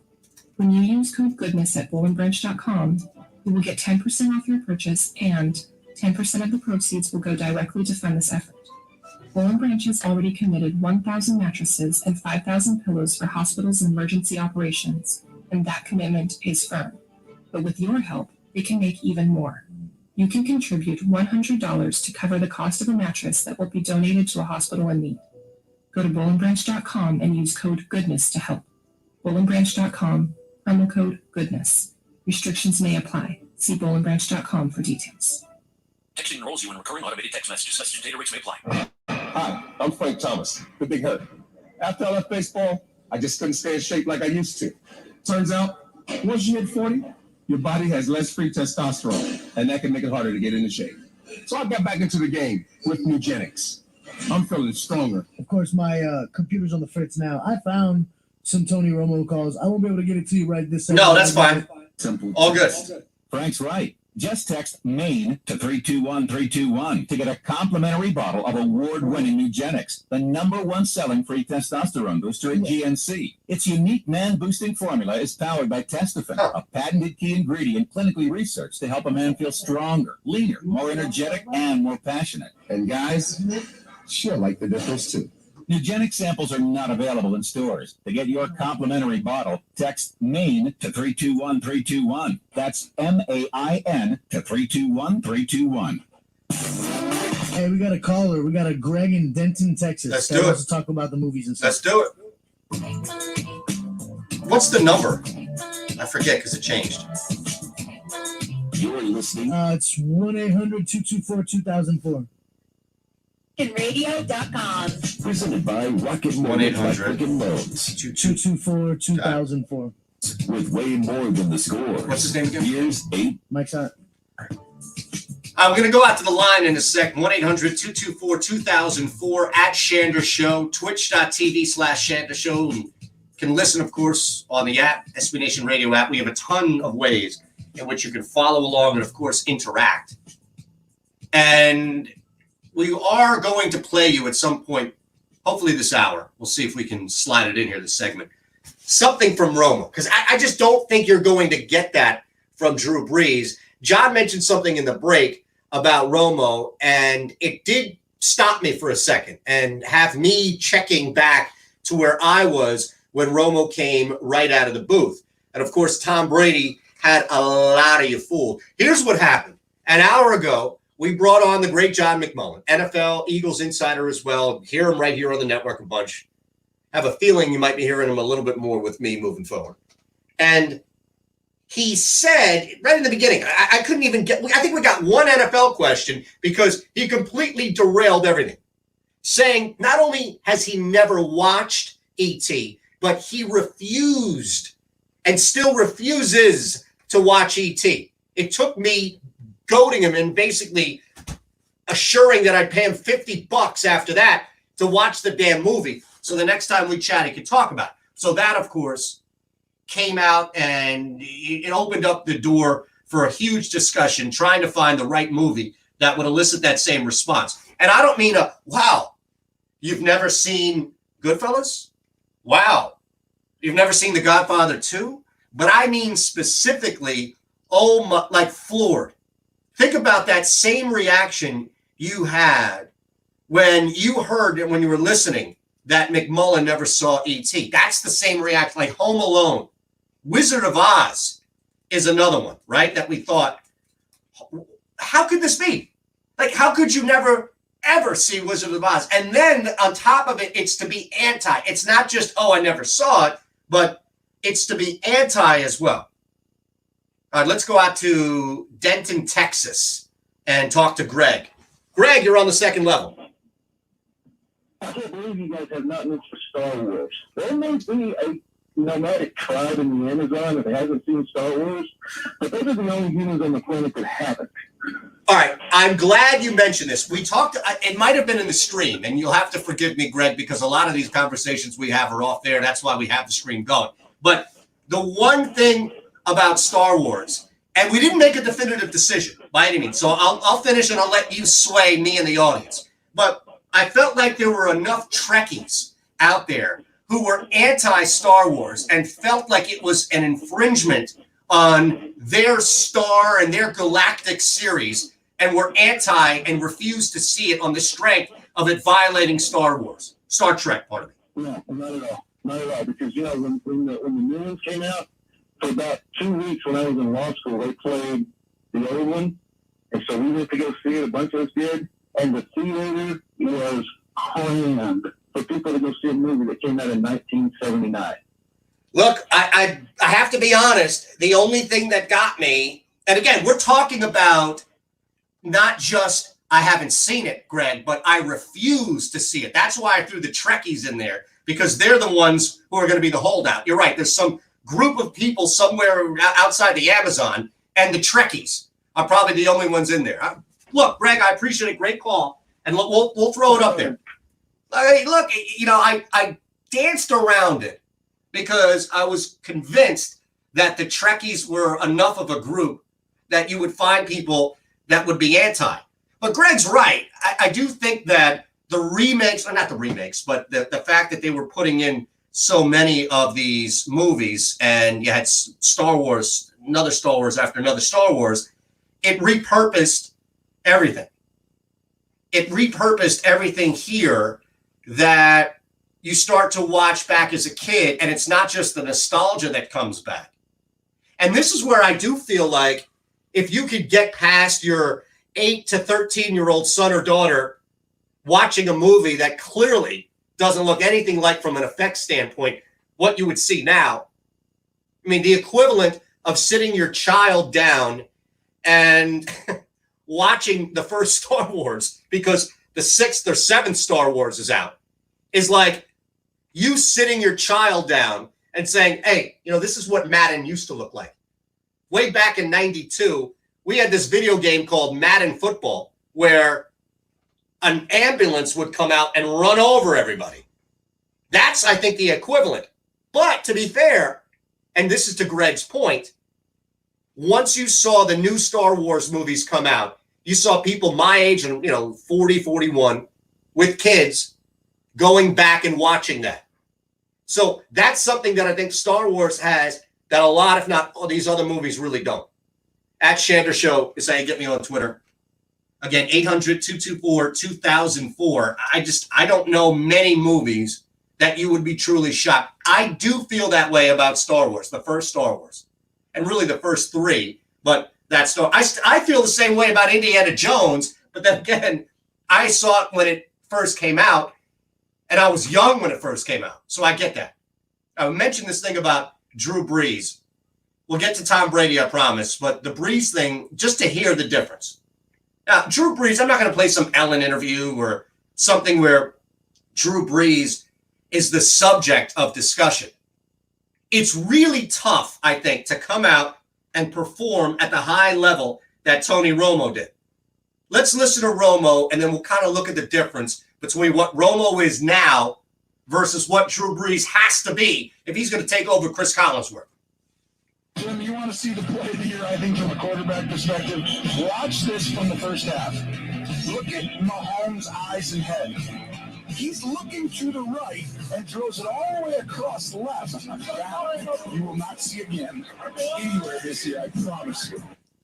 There's more than just calling plays out, and I know thanks to the Philly Mick on Twitch who gave us this link, it's a lot of it is being able to see the game and calling stuff out ahead of time. And look, that's not Tony Romo being some seer, some genius who has a magic 8 ball. That's Tony Romo doing what all the other groups of announcers do leading up to the game that they're calling is they sit, they talk to the players, they talk to the coaches, they watch film, a ton of film of the team. They pick up tendencies. Now, I'm not telling you that Drew Brees can't do that, watch film and pick up tendencies and call a play out. But what I'm telling you is Tony Romo does it better than anybody. And Tony Romo, John, you mentioned this point, and I wanted to get to it as we're talking about the difference with Romo and Brees. And I'll let you make the point you gave us, at least to the Twitch audience, in the break, about expectations for Romo when he first went into the booth. Yeah, when I first heard Romo was going into the booth, I didn't necessarily have low expectations for him, but it wasn't something that I thought, okay, Tony Romo would be great at this. And then he really impressed me, and I think Drew Brees has the potential to do the same thing. Man, I think what happens is I don't think Tony Romo was ever boring, though. Like, Tony Romo dated Jessica Simpson. Remember the whole thing where was it Romo in Cabo when he had some sort of contract thing? And he was hanging out with Jessica Simpson? I do remember Jessica Simpson. That's what I'm saying. Like, Romo, as crazy as it sounds, because I think people looked at Tony Romo in his face and was just like, this guy's a herb is what we used to call people. This guy's corny or something like that, right? But I think the reality is that he was one of those dudes who wasn't in your face about being cool, but just kind of had a little sense of cool. Look, I'm an Eagles fan. You know this. This is difficult for me to admit. This hurts you, but I think Tony Romo has a sense of underlying coolness to him that people just looked at it like didn't match his face. He looks like a dweeb, but he's a cool dude. Do you think Drew Brees has that underlying? No, I do. No, come on. I'm curious. Here's the thing. The reason why Drew Brees appears to me way more robotic. Like when I see Drew Brees in interviews and I see Drew Brees outside of a uniform and a post-game press conference, he doesn't appear comfortable. He doesn't appear. And what I'm saying is, I bet you Jason Witten was the same way. I don't think Drew Brees is going to be a train wreck by any means. But as much hate as the guy gets, and I'm biased because I used to work on a network and I used to have Chris Collinsworth on once a week. And at that point, yes, Philly Mick says, hate to say it, but Romo's got swag. He does. He has a little bit of underlying swag to him. I don't think Brees has it. And my point of it all is that Chris Collinsworth had a very unique approach and delivery, I think, to calling games. And even if you don't like, and this is, I think, part of why he's successful is because he comes off as very polarizing. Joe Buck, same thing. He's a play-by-play guy, but Aikman doesn't have that level of polarization, but he's a very comforting voice. He's been doing it for a little bit, and he calls people out and is upset. And it's great to see the Cowboys lose when Aikman's calling the game because you can feel it in there. But I don't know where you get. And this is what I'd love to, and I don't need a specific example, but you think Drew Brees has a sense of swag? You think Drew Brees has this underlying coolness to him? I feel like Drew Brees is a quiet dude who probably doesn't say much outside of work. Yeah, I can see where you think he's sort of a quiet dude. I get that. I don't know. I do think he has a little bit of swag. I don't know what it is, but I guess maybe being in close proximity to New Orleans, we got a lot of New Orleans fans here in Houston. Maybe I'm talking to them too much. I don't know. I think you are, man. Maybe. I think I've always thought Drew Brees had a little bit of swag. Man, maybe it's me. Maybe my definition of swag needs to be updated. I don't know. Okay, does Jason Witten? I feel like Jason Witten and Drew Brees are the same dude. See, I don't see that. No, I didn't like Witten, and I don't necessarily I don't think Witten is a complete like uptight person, but he just didn't do a great job on the air. I think Brees will do a lot better than Witten did. Okay, we need to look at outside of Tony Romo. Okay. Maybe there's something. See, the thing is with Chris Collinsworth specifically, and that's the guy who Brees is being groomed. And when I hear groom, I hear project. When somebody says we're grooming, like Tony Romo isn't being groomed for anything. Tony Romo walked right in. Jason Witten should have been groomed, right? I mean, Witten had no business walking right into that at all. None. But I do feel like there is some connection here, and maybe that's the difference, right? Maybe that, to me, is the difference because I've already seen that little bit of a flare. I've already seen that side of Romo where we haven't seen it. So I wonder, is there any other player that you can think of in the NFL that comes to mind that could step out the way Romo did and go right into the booth and impress the way that he did? Great question. I think you have to be able to do two things. I think you have to be able to take what you're seeing and regurgitate / relay as fast as possible, and also do that so that the average person can understand. Like, you can't you can't go Booger McFarland and say, the team that scores the most points tonight is going to win the game. You can't oversimplify, because then you're going to get ripped. So you have to walk that line. And I'll give you my answer after I read one here, because I watched him on the XFL broadcast. I watched Greg Olsen call games for the XFL this year, and he was really good. Now, it's the XFL. You've got a lot more freedom, and even the broadcast pushed it, right? So I do feel like if I were to look at Greg Olsen's career in Carolina and say, is this guy going to turn into a great announcer? I probably don't have enough to, he's going to be amazing. He's going to be amazing. But I don't honestly see Greg Olsen. I didn't see Greg Olsen turning into that guy. Now, on screen, on camera, he was fantastic, and he had command of the game. And I don't doubt that Drew won't have command of the game. The guy I was thinking of, and listen, this is where I'm saying it is, you have to be able to talk to the average person. And Romo is as deep and as intricate as his analysis can get. He's still talking to the average person. And I think that just comes from talking. That just comes from talking to people, talking with people, listening and being heard.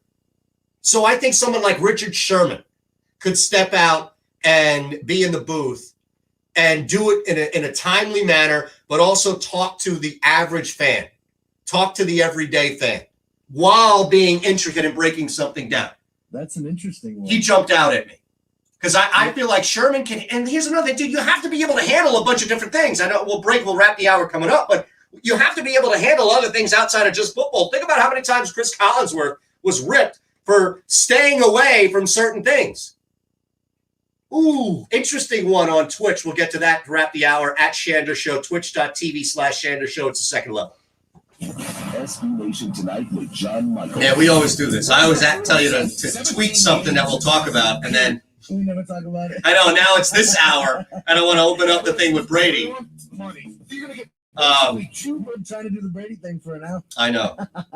Bye week, the NFL can milk that for more money out of the television networks. For the television networks, it's simple. For all, at least it's good conversation. I love it, man. who were out there that said, look, we're going to boycott the game for whatever. Whether it was players off the field activities, whether it was kneeling for the flag, whether it was the game. And that's the thing, like, taking away some of the hard hits. People said they weren't going to participate, not going to watch. Like 9 of the top 10 programs throughout the year are NFL games. So say whatever you want. People are consuming the National Football League. And if the NFL looks at this and says, I can make more money by having more games, they're going to have more games. SB Nation tonight, weeknights at 10 Eastern on SB Nation Radio. All right, so maybe what we'll do in the third hour is, did Brady fool you? A brand new website for anyone interested in what's happening in the world of automobiles. Did Brady fool you? We can promote Ben, and maybe that, like what happened Well, let's do this. Did Brady fool you? Why the XFL will be back, and we can promote Ben.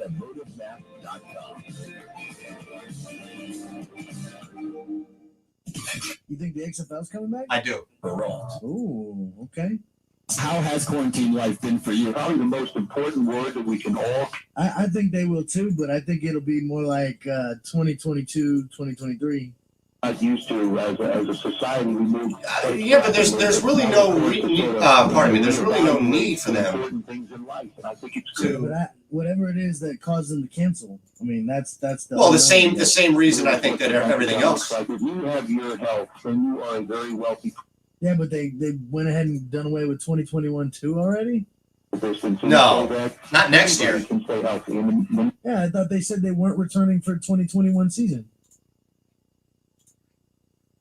to come up with a cure or a vaccine. It's a day closer to having this craziness end, and life will never be the same. Pushing the Odds with Matt Peralt, weekday afternoons from 1 to 4 Eastern on SB Nation Radio. Wake up call! Tom Brady's going to be living in Jeter's house. First off, went to my mind, what if he didn't replace the dishwasher? Is that Jeter's problem or is that Brady's problem? Does Brady sit there like, hey, Jeter, you need to take care of this. I'm not going to pay you rent. So ESPN.com, XFL suspends operations, lays off employees, no plans to return in 2021. No plans, right? This road before with the NFL, no chance. This phone's not going anywhere near that thing. But they haven't officially canceled it. Tony D and Ron Culver, weekday mornings. We'll talk, I bet you Ben's. That'll be good to talk about. Yeah.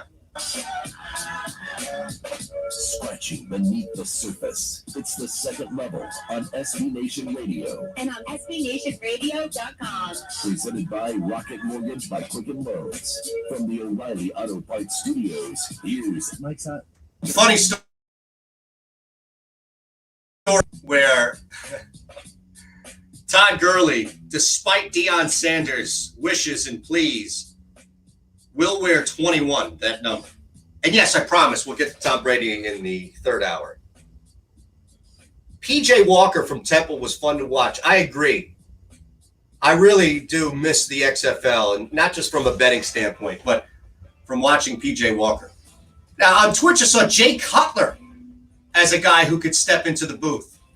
He's all, see, again, he's got swag. If you've seen that Barry Cavallari show, whatever the hell it's called, he's hilarious on that. I feel like Jay Cutler would probably be better as a stand-up comedian. You have a cigarette hanging out? Yes, see, there you go. The old Dandy Don cig hanging. Third hour next, second level. All right, man. I'll be right back, bud. All right.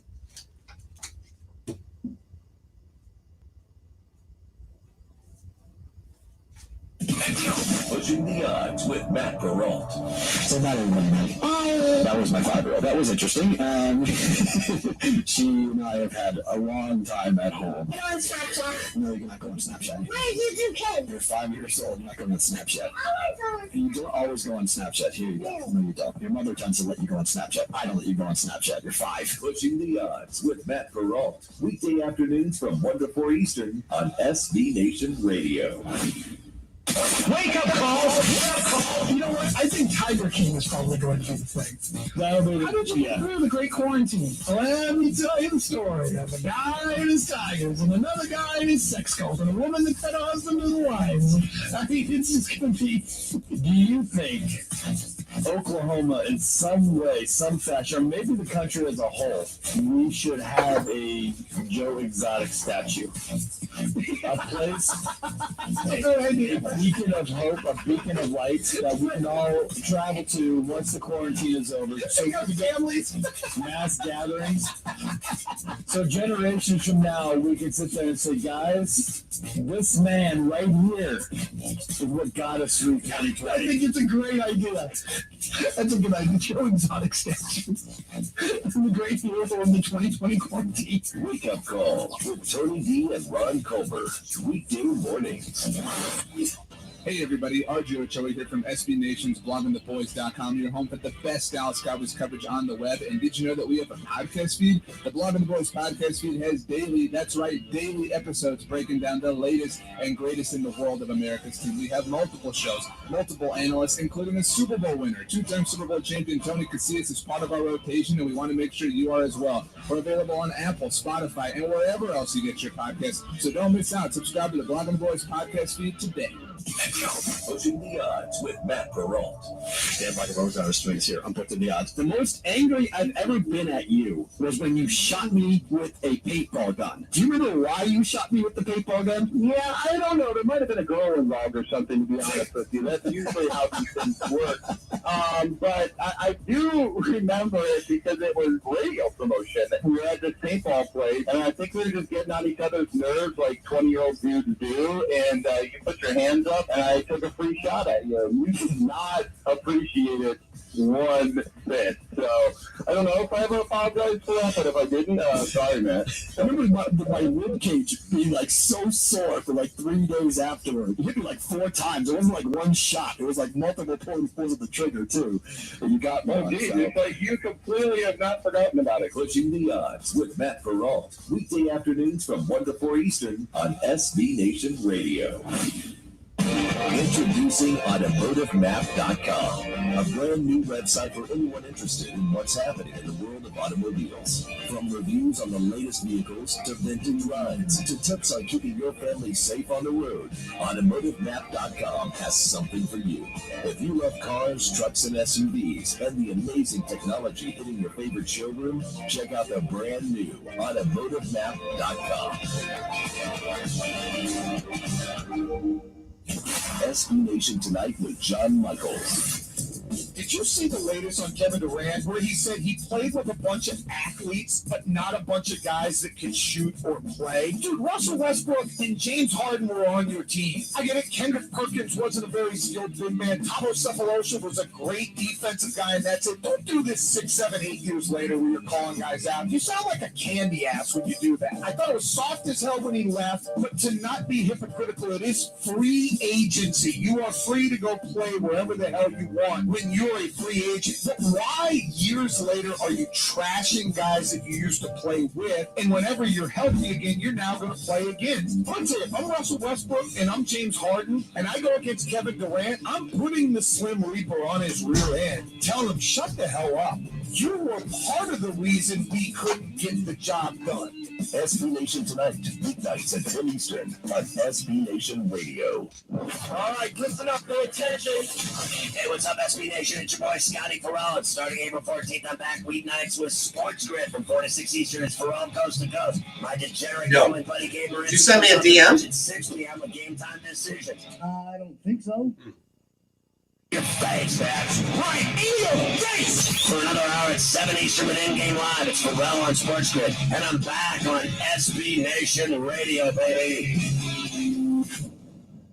All right, listen up, pay attention. Hey, what's up, SB Nation? It's your boy, Scotty Farrell. It's starting April 14th. I'm back weeknights with Sports Grid from 4 to 6 Eastern. It's Farrell coast to coast. My degenerate gambling buddy, Gabe Morency, comes off the bench at 6 p.m. with game time decisions. And then as soon as that hiatus is over, I'm back in your face, man. Right in your face! For another hour at 7 Eastern with In-Game Live, it's Farrell on Sports Grid. And I'm back on SB Nation Radio, baby.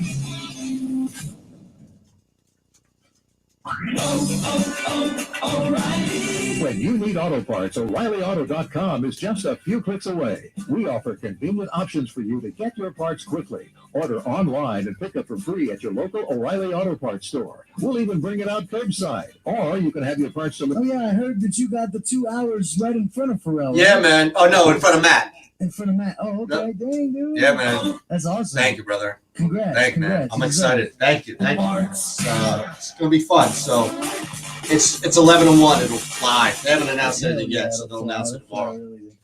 Heck yeah, man. I'm excited though, definitely, especially now because I'll be able to do my show and talk about nothing. Conclusions. You got to do some smart thinking.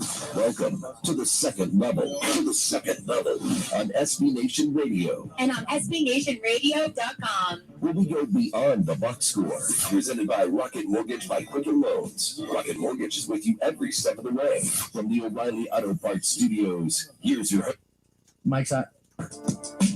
Yeah, 2 hours ago, I came on and we talked about this ridiculous story where Dak Prescott had a party for a friend to celebrate his birthday. Ezekiel Elliott was there. 30 people, it looked like at one point, according to the TMZ Sports stills that went out. 30 people in this place, clearly a violation of social distancing. But at the same time, here I am ripping in Greater Philadelphia and having some fun at the expense of Goofus and Gallant. For whatever reason, Dak will always be Goofus no matter what, and Zeke gets away with everything, Mr. Gallant. That's how I looked at it as a kid. If you remember highlights for kids, they had that cartoon, Goofus and Gallant. Goofus does this. Gallant does that. I thought, like, all right, the only difference here is that Goofus is too stupid to get away with stuff. This Goofus over here keeps getting caught. That's when it jumped out to me. I mean, come on, you idiot. And like Goofus, Dak got caught. Zeke was there as well. And I'm blowing him up, laughing, pointing the finger. You idiots, what are you doing? Not 3 houses down from where I'm currently sitting doing this show in my studio. Take a break, go upstairs, open up the door. There's got to be 40, 50 people outside in this party. That's it. Like 40 at least. I mean, there's some party going on. I guess everybody's out. School's out for the summer. It's been out for a month now. But I guess it's just something where it's more of the norm. And people think if you're outside, it doesn't really matter.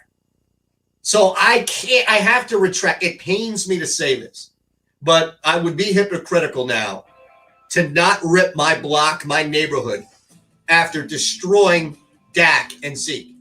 And I think what I'll do is I'll just retract the first part and move on. Because otherwise, I'm going to have to rip, I feel like, half of America. You know, you're told to stay inside and keep away from people for a reason. Not just because you should hate people or not. It has nothing to do with that. You were fooled by Tom Brady. I'm going to get to that no matter what next. At Shander Show's second level. Ready to own your first real home? The road to unrenting can get a bit rocky. It takes a reliable partner to right wrong turns. That's the role of a realtor, an expert voice of reason helping you navigate the rigmarole of real estate, a trusted ally who knows and represents your rights, so you get all the right guidance on your journey home. Is your agent a realtor? Look for the R.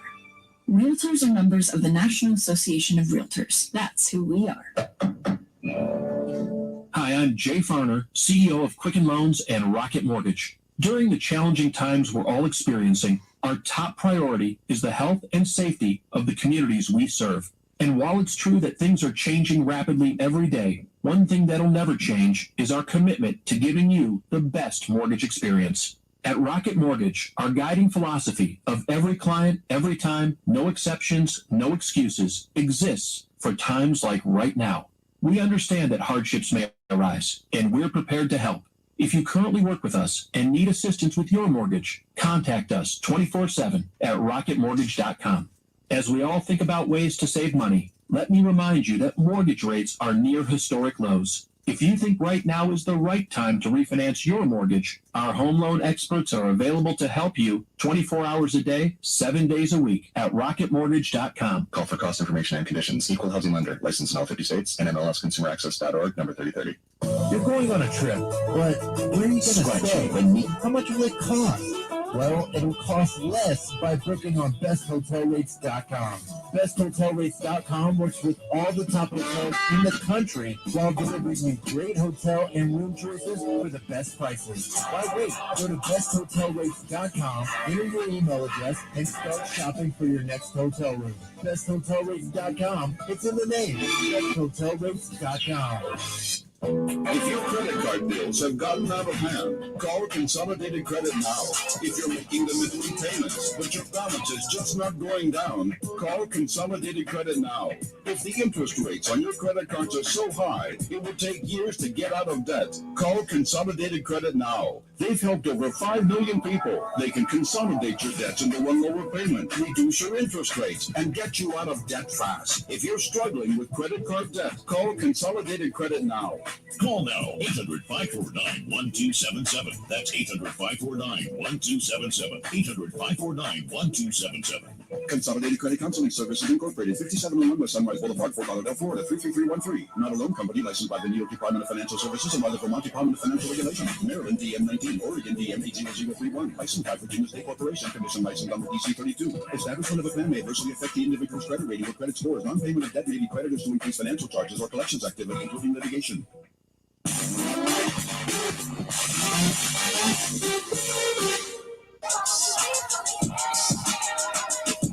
Scratching beneath the surface. It's the second level on SB Nation Radio. And on SBNationRadio.com. Presented by Rocket Mortgage by Quicken Loans. From the O'Reilly Auto Parts Studios, here's Mike's hot. So everybody got fooled.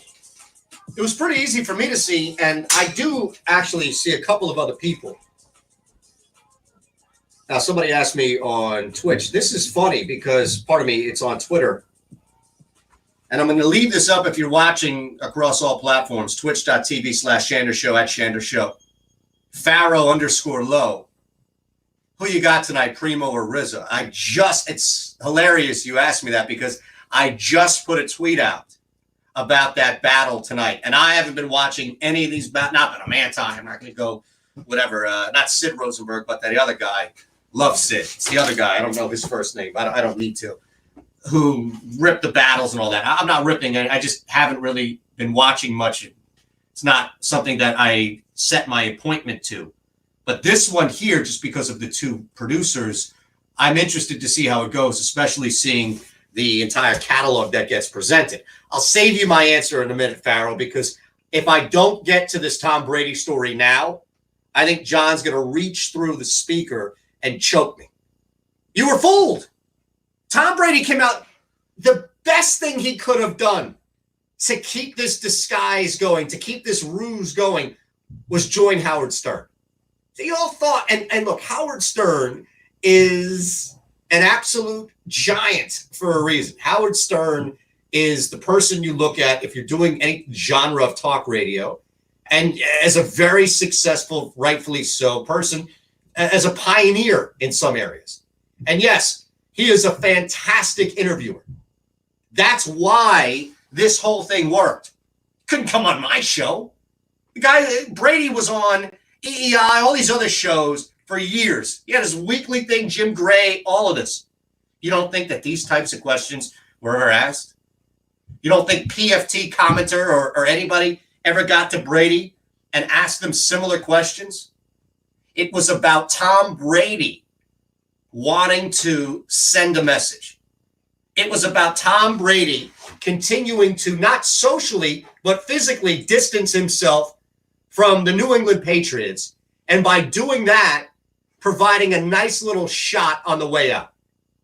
For those of you who don't remember, Lane Johnson, all-pro tackle for the Philadelphia Eagles, said it around the time in which the Eagles, just before, I think, beat the New England Patriots, or maybe it was right after, beat the New England Patriots in the Super Bowl. And what Lane Johnson said, a lot of people around the country thought, yeah, it makes sense. Which is, hey, and I'm paraphrasing what Lane said, I would rather have fun and win as opposed to interviewing, part of my take. Thank you. For the Lane thing, not the Brady thing. Following and, looking at it from that area and that angle and saying, I'd rather have fun winning than being a Patriot and having to sacrifice all of that fun and all of that joy just to win a couple. And of course, Patriots came out, ex-Patriots came out. Tom Brady went on Howard Stern to reinforce that point. Tom Brady went on Howard Stern and didn't open up. And again, this is no knock on Stern. This is just the reality of it. He didn't open up because Howard Stern had some cool, innovative way, some genius way of prying things out. Tom Brady went on the Howard Stern show simply to express a side, to show a side of Tom Brady that has never been seen. To show this, and because it would immediately be pointed back on Bill Belichick and that Patriots team. Oh my God. Can you imagine if Brady could have been himself for his career? Can you imagine if, clearly Brady's wasn't having fun and yeah, you win and all the other things, but this is the same guy who made it known, as we see these reports and stories that have come out since the end of the season and since Brady's moved on, that he had already made up his mind. And it was the wearing of Belichick, and it was all of the connections that had dissolved or in some cases just been gone that he had with his head coach. It wasn't simply to get out and do something different. This is the new Tom Brady. And he wants you to think and he wants you to believe that it was him all along. He was just stuck under this Bill Belichick rock. He couldn't escape. He had no sense of freedom. And now that he's in Tampa, you're going to get to see him stretch out. You're going to get to see him let his hair out. You're going to get him. He's going to go out into town. He's going to be a lot of different things that you haven't seen. He was so buttoned up in New England. He was forced to stay silent. He was forced to have that stoic head coach on the field look and act to him. And he was forced. Somebody pinned his arm behind his back and said, Brady, Brady, he's yelling as his arms, come on, man. If you don't follow along and if you don't reinforce what Belichick said, if you don't do that, then you're out. That's what he wants you to believe. That there was some prison up there. And now he looks and says, not only am I free, but you're free to enjoy this new Brady. Do you honestly think that any of those questions that became viral because, Brady said he smoked pot in high school. I can't believe people still call it pot, to be honest with you. Is that something he was never asked? You don't think anybody ever asked him that on these weekly radio shows, anything along those lines where it's more of a comfortable as opposed to rigid feel in a locker room? Brady chose to open up on purpose. And we're talking about a very cold and calculated individual when he does things. Doesn't mean that he's a cold, calculated individual. I'm saying when he does things. Everything that Tom Brady does in the public eye is calculated. Everything LeBron James does in the public eye, calculated. They have to. They're supremely aware and present in moments. And very, very, very, very, like how often, I think one time, and it was some lyric that LeBron posted a couple of years back, and people, you start to look at it like that wasn't an issue, but it's LeBron. And if you're not calculated on everything you do, somebody's going to have an issue and turn it into something big. Tom Brady is the same exact way. You think Tom Brady, if he came out and said the same exact stuff 2 years ago while he's still a member of the Patriots, I hate this, and I smoke weed, and I don't like looking at guys junk in the locker room. It's contradictory to everything that was created. It's the image, and it's not just the image, but it's that fueled by the performance that is contrary to everything he said in that interview. So why all of a sudden is he now doing all this? Because he happened to show up to Howard Stern's studio? Because he happened to be on the Howard Stern show? I don't believe that. And what furthers it is what? The same week, we have Tom Brady coming out, and this is where you were fooled. This is where it was just so easy to see what had happened. I talked about this on Wednesday on my local show here in Philadelphia. Wednesday. Because it happened, and I'm thinking, whoa, slow down. Yeah, Tom Brady's awesome. Howard Stern's even better. It's really funny to hear Brady say he doesn't like to look at other guys junk in the locker room. He could do without that. And then you start to get why behind the music, if you will. And we'll get to Pharaoh's question about who I got tonight, Primo or RZA, coming up. This thing about Brady was all about attention. But why? Why was it about the attention? Was it just to get Belichick? Was it just to stick Belichick? One final, boom, screw you on the way out? One final, you can't touch me now, Teflon Tom on the way out? No. It was to heighten people's awareness of who he is now. It was to gain the most traction you could possibly gain on your new world, your new life, and your new identity. And what better way to do that than to go on Howard Stern? And to be a little different than what people are used to when it comes to Tom Brady. That's exactly what this guy did. And then on April 6th, remember it's the 11th, Tom Brady filed for 2 trademarks. TEB Capital Management filed 2 new trademarks. Tompa, T-O-M-P-A Bay, and Tampa Brady. Now, let me say this, because if you're familiar with the second level, if you're familiar with me, follow me on Twitter at Shander Show, the stuff I do here in Philadelphia, digital, print, radio, whatever. I tried to institute as many judgment-free zones as we possibly can. I try, and sometimes it's, hey, I'd like to get your interaction. I'd like to hear from you, and it's a judgment-free zone, meaning it's tough sometimes for people to tweet, to Twitch, to comment, to call. 800-224-2004 is your phone number. All that, I get it. It's tough just to have that initial step. So we try to make it a little easier. It's a judgment-free zone. Nobody's going to come down on you. And you can follow along in the break, too, on Twitch, twitch.tv/Shander Show, so you can see it's not me and John all of a sudden. Oh, man, I can't believe that one idiot, man. Can you believe? Whew, what a more. No, it's judgment-free. I say all of that because if I see you or I see anybody wearing a Tampa Bay or a Tampa Brady shirt, jersey, whatever, you're getting judged. You're getting judged. You're getting made fun of. Now, look, I've got a bunch of things. If you're looking at me, listening to me, there are a bunch of things that leave me open. I get that. And all the phrases, glass houses, cast the first stone, all that. I get it. I get it. And you want to rip me on stuff, that's fine. I'm losing my hair. I could lose a couple pounds, all that. I get it. But I'm not wearing a Tampa Bay shirt. And I sure as hell am not wearing a Tampa Brady shirt. There is no way. And I'm trying to think what the equivalent would be here with Philadelphia. As somebody whose name you could use and merge in with Philly. I don't care who comes to town. I don't care if LeBron James came to town here and signed with the Sixers and had some stupid thing that played into Philadelphia or an area of Philadelphia. Tampa Bay and Tampa Brady. That's why he went on the Howard Stern show. That's why he tried to create this new awareness of a new identity so he could capitalize on it. And look, I don't care, man. Capitalize away on it. Trademark away. LeBron tried to trademark Taco Tuesday because I guess he's never heard of people saying it's Taco Tuesday. Tom Brady tried to trademark Tom Terrific. Nixed. This was the best he could do. I guarantee you that some, not all, maybe not most, but some of his signing to Tampa Bay had this in the background, had this as some sort of fuel to it.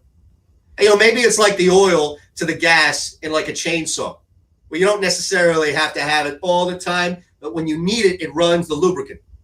It's some sort of component to it.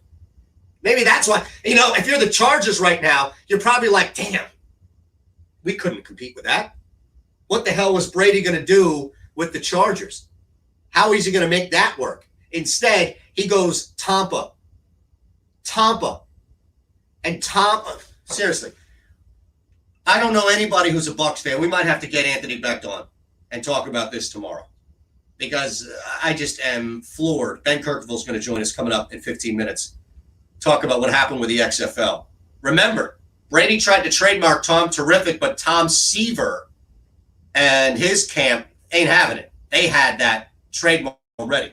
So instead, he signs this 2-year, $50 million deal. It's all guaranteed. You telling me that the Chargers couldn't put that out? And no, I disagree. It's not that he could have done this in New England. It's not that he could have done this in LA. He needed this fit. This was all calculated. Hey, I'm going out. I might as well make some money off this. I might as well try and do this trademark thing. TBXTB was also filed. That was way back on March 20th. Hey, if you want to truly maximize your brand as you're leaving the game, this is the way to do it. Clothing, headwear, footwear. You better watch out, man. You can't go to an away stadium. That's all I'm saying. Don't come to, I don't know when the next time the Bucs are here. I don't know. I don't think the Bucs, actually think the Eagles are playing down there. But I don't think the Bucs are coming to Philadelphia with Brady, or they're scheduled to with Brady. But I'm just going to give you some advice. You'd be better off wearing an Ezekiel Elliott jersey at Lincoln Financial Field than you would a Tampa or Tampa Brady headband. All right? And I think that goes everywhere. I think that goes throughout every stadium. If you are at a stadium and you're allowing Tampa Bay fans to not only infiltrate, but infiltrate wearing Tampa Bay or Tampa Brady gear, then you as a fan have failed. At Shander Show, twitch.tv/Shander Show. Get to that battle coming up next on the second level.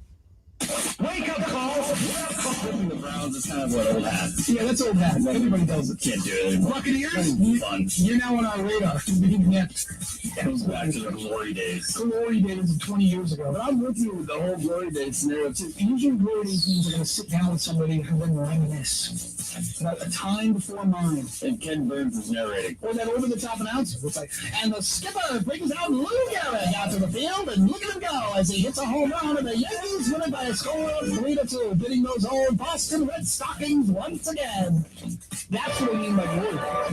Oh, look at Billy Cannon run, the LSU superstar. Look at him smile as he scores another touchdown against Ole Miss, and Tiger fans cannot stand him any longer as they stand up and cheer for good old Billy Cannon. But that's what I mean by glory. If Joe Buck's calling your name and that's what you consider glorious, not glory. Wake Up Call with Tony D and Ron Culver. Weekday mornings. This is the Fan Rehab SB Nation Tonight with John Michaels. We don't know that 16 days from now things might not be trending in a good direction. I'm going to continue to take a glass half full approach. I'm continuing to plan as if college football and pro football is going to happen in the fall, and that we're going to have the NBA by June at some point. I'm thinking by June we're going to have NBA back, baseball be up and running. We may be playing in front of empty gyms for a while. So be it. SB Nation Tonight, weeknights at 10 Eastern on SB Nation Radio. This is Straight Heat. Kevin Durant went on the All the Smoke podcast and decided to tell why he left Oklahoma City. In OKC, I played with a lot of athletes. I didn't play with a lot of skilled guys, not like shooters, ball handlers. I was like, I need change. And this was before the season even started. I was tired of having to be the only guy that can make threes, make jump shots, and consistently make them. This isn't, as much as he meant this as a put down to Russ and Ibaka and all the guys on that team, this is a put down on himself. He wasn't good enough to be the man, and he just told you so. Straight Heat with Patrick Creighton. Weekdays from 1 a.m. to 6 a.m. Eastern on SB Nation Radio. SB Nation Radio. Wake up call! What you make of the president getting asked about Joe Exotic? Now, here's the other thing I don't like. I don't like the fact that Trump was lying to us About? not having watched Tiger King. Yeah, right. Come on. You know, he's going through the whole thing. Is that Joe Exotic? I'm like, no, come on, Mr. President. You know who Joe Exotic is. Who's everybody knows? Wake Up Call with Tony D and Ron Culver. Weekday mornings.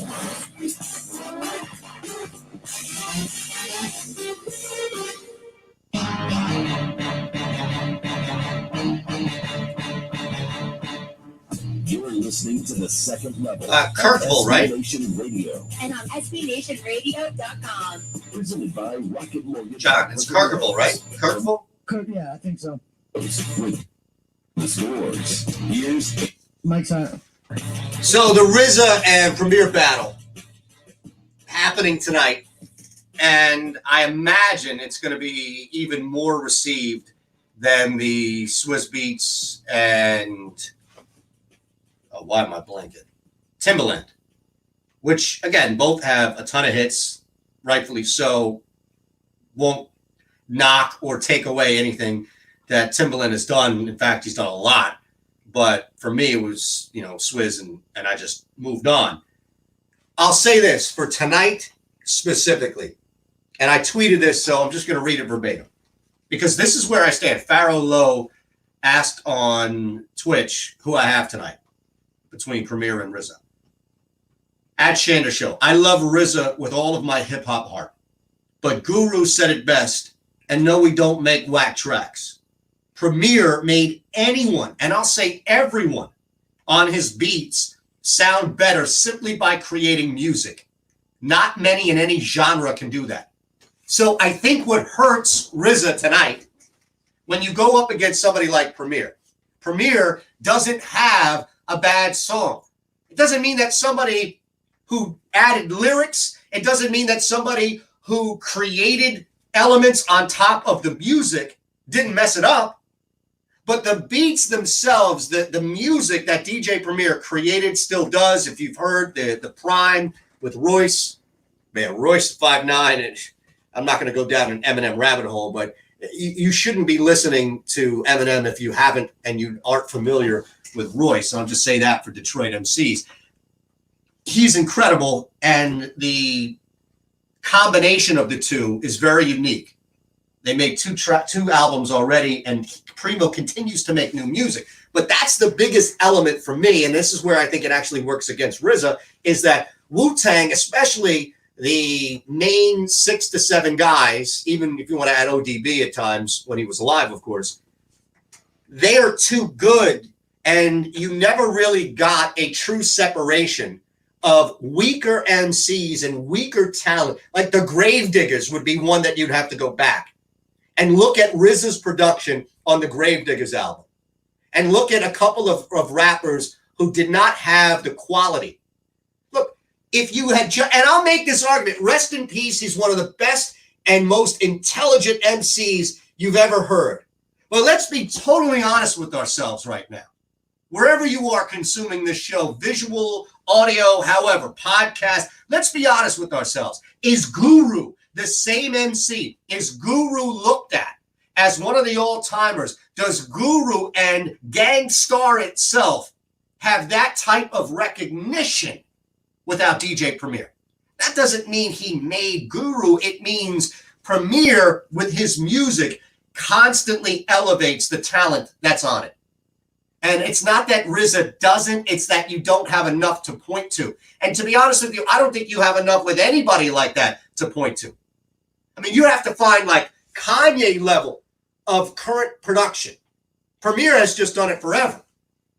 But there is something about it. It does not matter. You just go look and at a random catalog of DJ Premier. And I'll do it like I did with the Wu-Tang Element and RZA. I'll take out the Guru / Gang Starr connections. Take out Gang Starr. Take out Group Home. Take out the Locks even.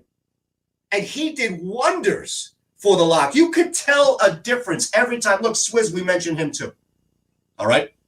There is a significant difference in sound of when Premier does a song for your favorite rapper or your favorite group versus when their regular production steps in. And think about how it was with Rough Riders, Swizz Beatz, versus whenever you would hear that random Primo song. Premier had something that was his own that a lot of other people ripped off. Remember, when Kanye came out, he sped up a lot of records in hooks. That was quickly picked up by a bunch of other producers and duplicated. Premier essentially removed the chorus, removed the hook, if you will, and replaced it with scratches of previous songs and records from whoever the artist was. Genius. It didn't matter. Yeah, Justin Timberlake on a Primo track, and he'd be scratching something that JT said in a feature 2 records ago. That is why I think, for me at least, I don't even need to watch this thing just to know where my heart is. It's Premier. It's always Premier. And I'm biased. That's fine. I don't know how or why I'd be biased, but it's always going to be Premier. And if you do start to add in a couple of these other ones, like I mentioned, Group Home, like I mentioned, Gang Starr. He did 2 albums in a row on Gang Starr where they had guest stars. Both had J-Ru on there. And the song itself, 3 different rappers, 3 different beats. And he made each beat so that it would fit and slide perfectly with the MC delivering their verse. I just don't think you can find that. I mean, I don't know if you can find that in many genres of music. I don't know if you can look at some of the top producers in other genres of music and say they can do what Premier's doing. It's no knock on RZA or anybody else. I just think Premier's the best. Like, when you're the best of all time at something, it speaks volumes about how easy and how much of a variety you can provide. What happened to the XFL? We'll talk to Ben Kirkville on that next. At Shander Show, twitch.tv/Shander Show is how you follow along. It's all here on the Second Level.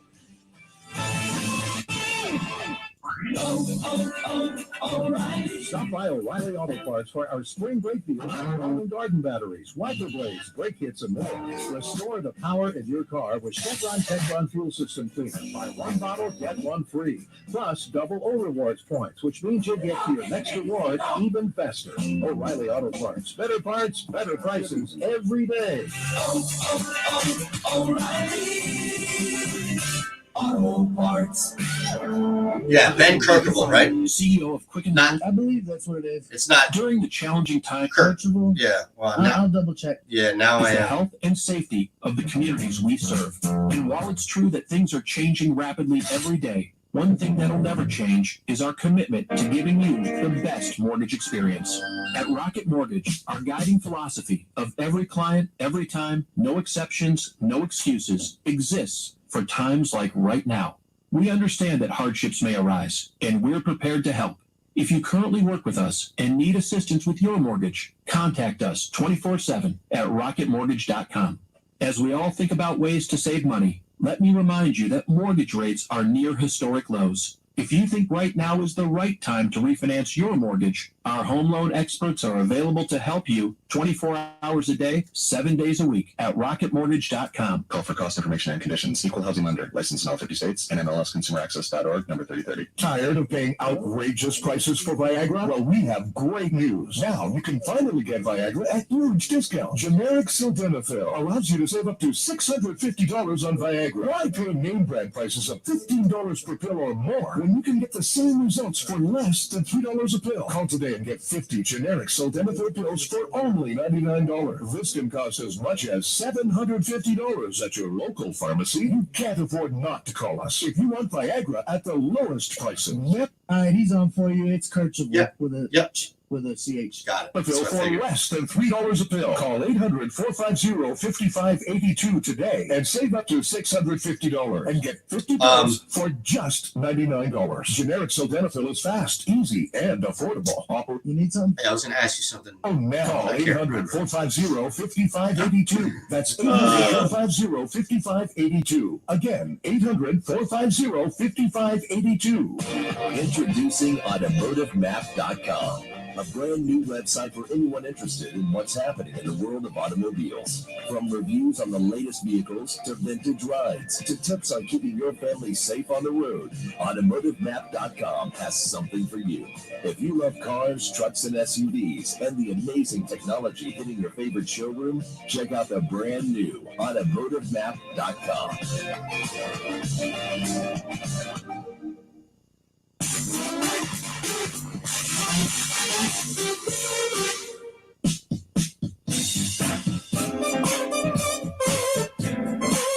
You're listening to The Second Level on SB Nation Radio. And on SBNationRadio.com. Presented by Rocket Mortgage by Quicken Loans. From the O'Reilly Auto Parts Studios, with way more than the scores.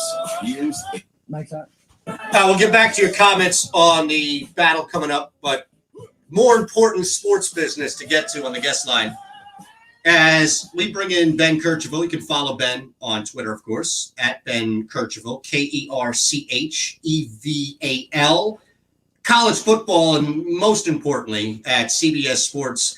XFL for a little bit, for the time being, and we had some great talks on the XFL with Ben ever since the news came down about this thing, at the very least, being on hiatus, possibly worse. We wanted to get Ben on to get his thoughts. First and foremost, always appreciate your time, Ben. Hope you and your family are safe right now.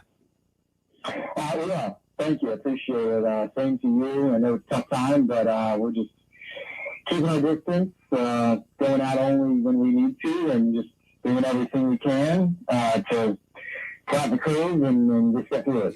Yeah, and I am shocked. I was at a Target yesterday, not to out Target by any means. I love Target. But I was amazed at how many people are not clearly doing what you and I, and a lot of people are. And I mean, it looked like a combination of high school kids in the mall to people just, banging carts into each other, very little masks and gloves. And it just, I think it makes you more appreciative of doing the right thing. Yeah, I mean, not everyone's going to abide by the rules that we need to. And look, this is tough for everybody. Right. everyone's feeling this in some way, whether they've lost a job or had a pay cut, or it can be really something as simple and kind of surface level as one of my really good friends is Social Butterfly. This really sucks right now. He can't hang out with anybody, but everyone's being affected in their own way, and it's not comfortable for any of us, but it is right now our new normal, and we have to do the best that we can. And this is actually the coming weeks. I mean, obviously the next week or so is going to be very bad because the death toll is going to get really high really quickly because we're going to start hitting the apex of this thing. But, when you start getting down the other side, it's going to be, whenever that is, it's going to be really easy to want to lax, to want to let go of the reins a little bit. And that's really going to be the part I think where we're tested individually. We have to be able to stay committed and stay strong to the back half of this, because that's how you're able to get through it. I mean, the only way out is through. And it's not fun. It's not fun for anybody, but these are trying times. I will say this, though. I think there are more examples of kindness from people. I think general courtesy and respect. I think this has been a little bit of a sobering moment for a lot of people that really kind of brings us all back down a peg or so to a real basic understanding and appreciation for one another. I think that's a fantastic point, Ben. And it's unfortunate at times, and maybe that's just part of human nature, where it's drastic, extreme moments that force people to come together.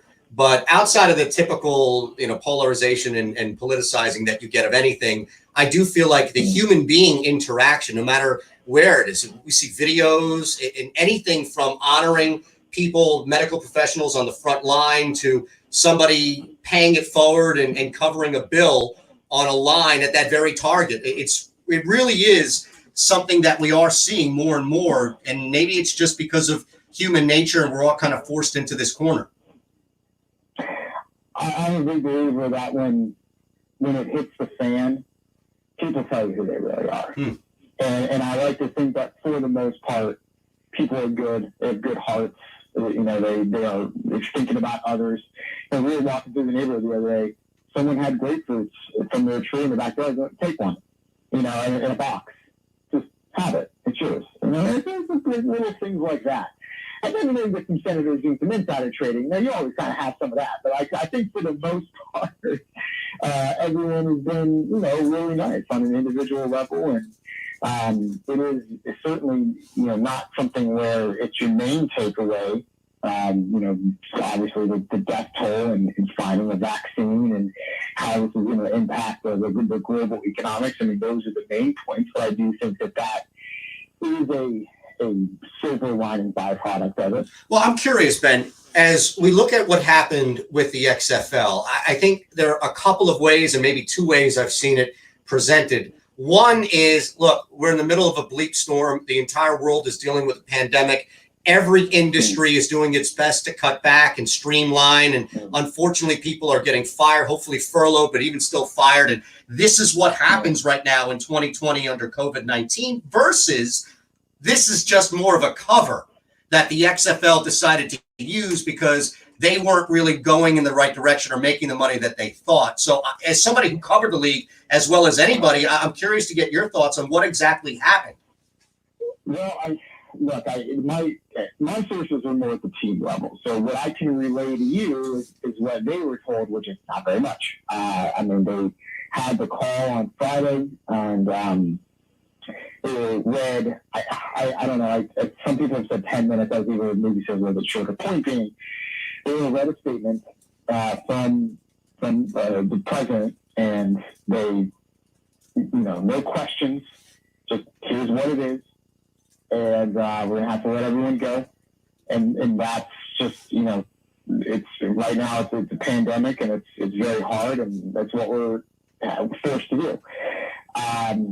So I think there are elements of truth to that. I think in terms of the fact that COVID-19 really is just completely impacting Vince McMahon and his finances and therefore the league, I think you can push it back a little bit further than this. And now this is not something that certainly McMahon has not like told me or probably anybody this. I mean, I don't think if I asked Oliver Rex, he would tell me this. But you go back to the start of the season, and McMahon actually took a little bit of a hit with some of his stocks and his finances.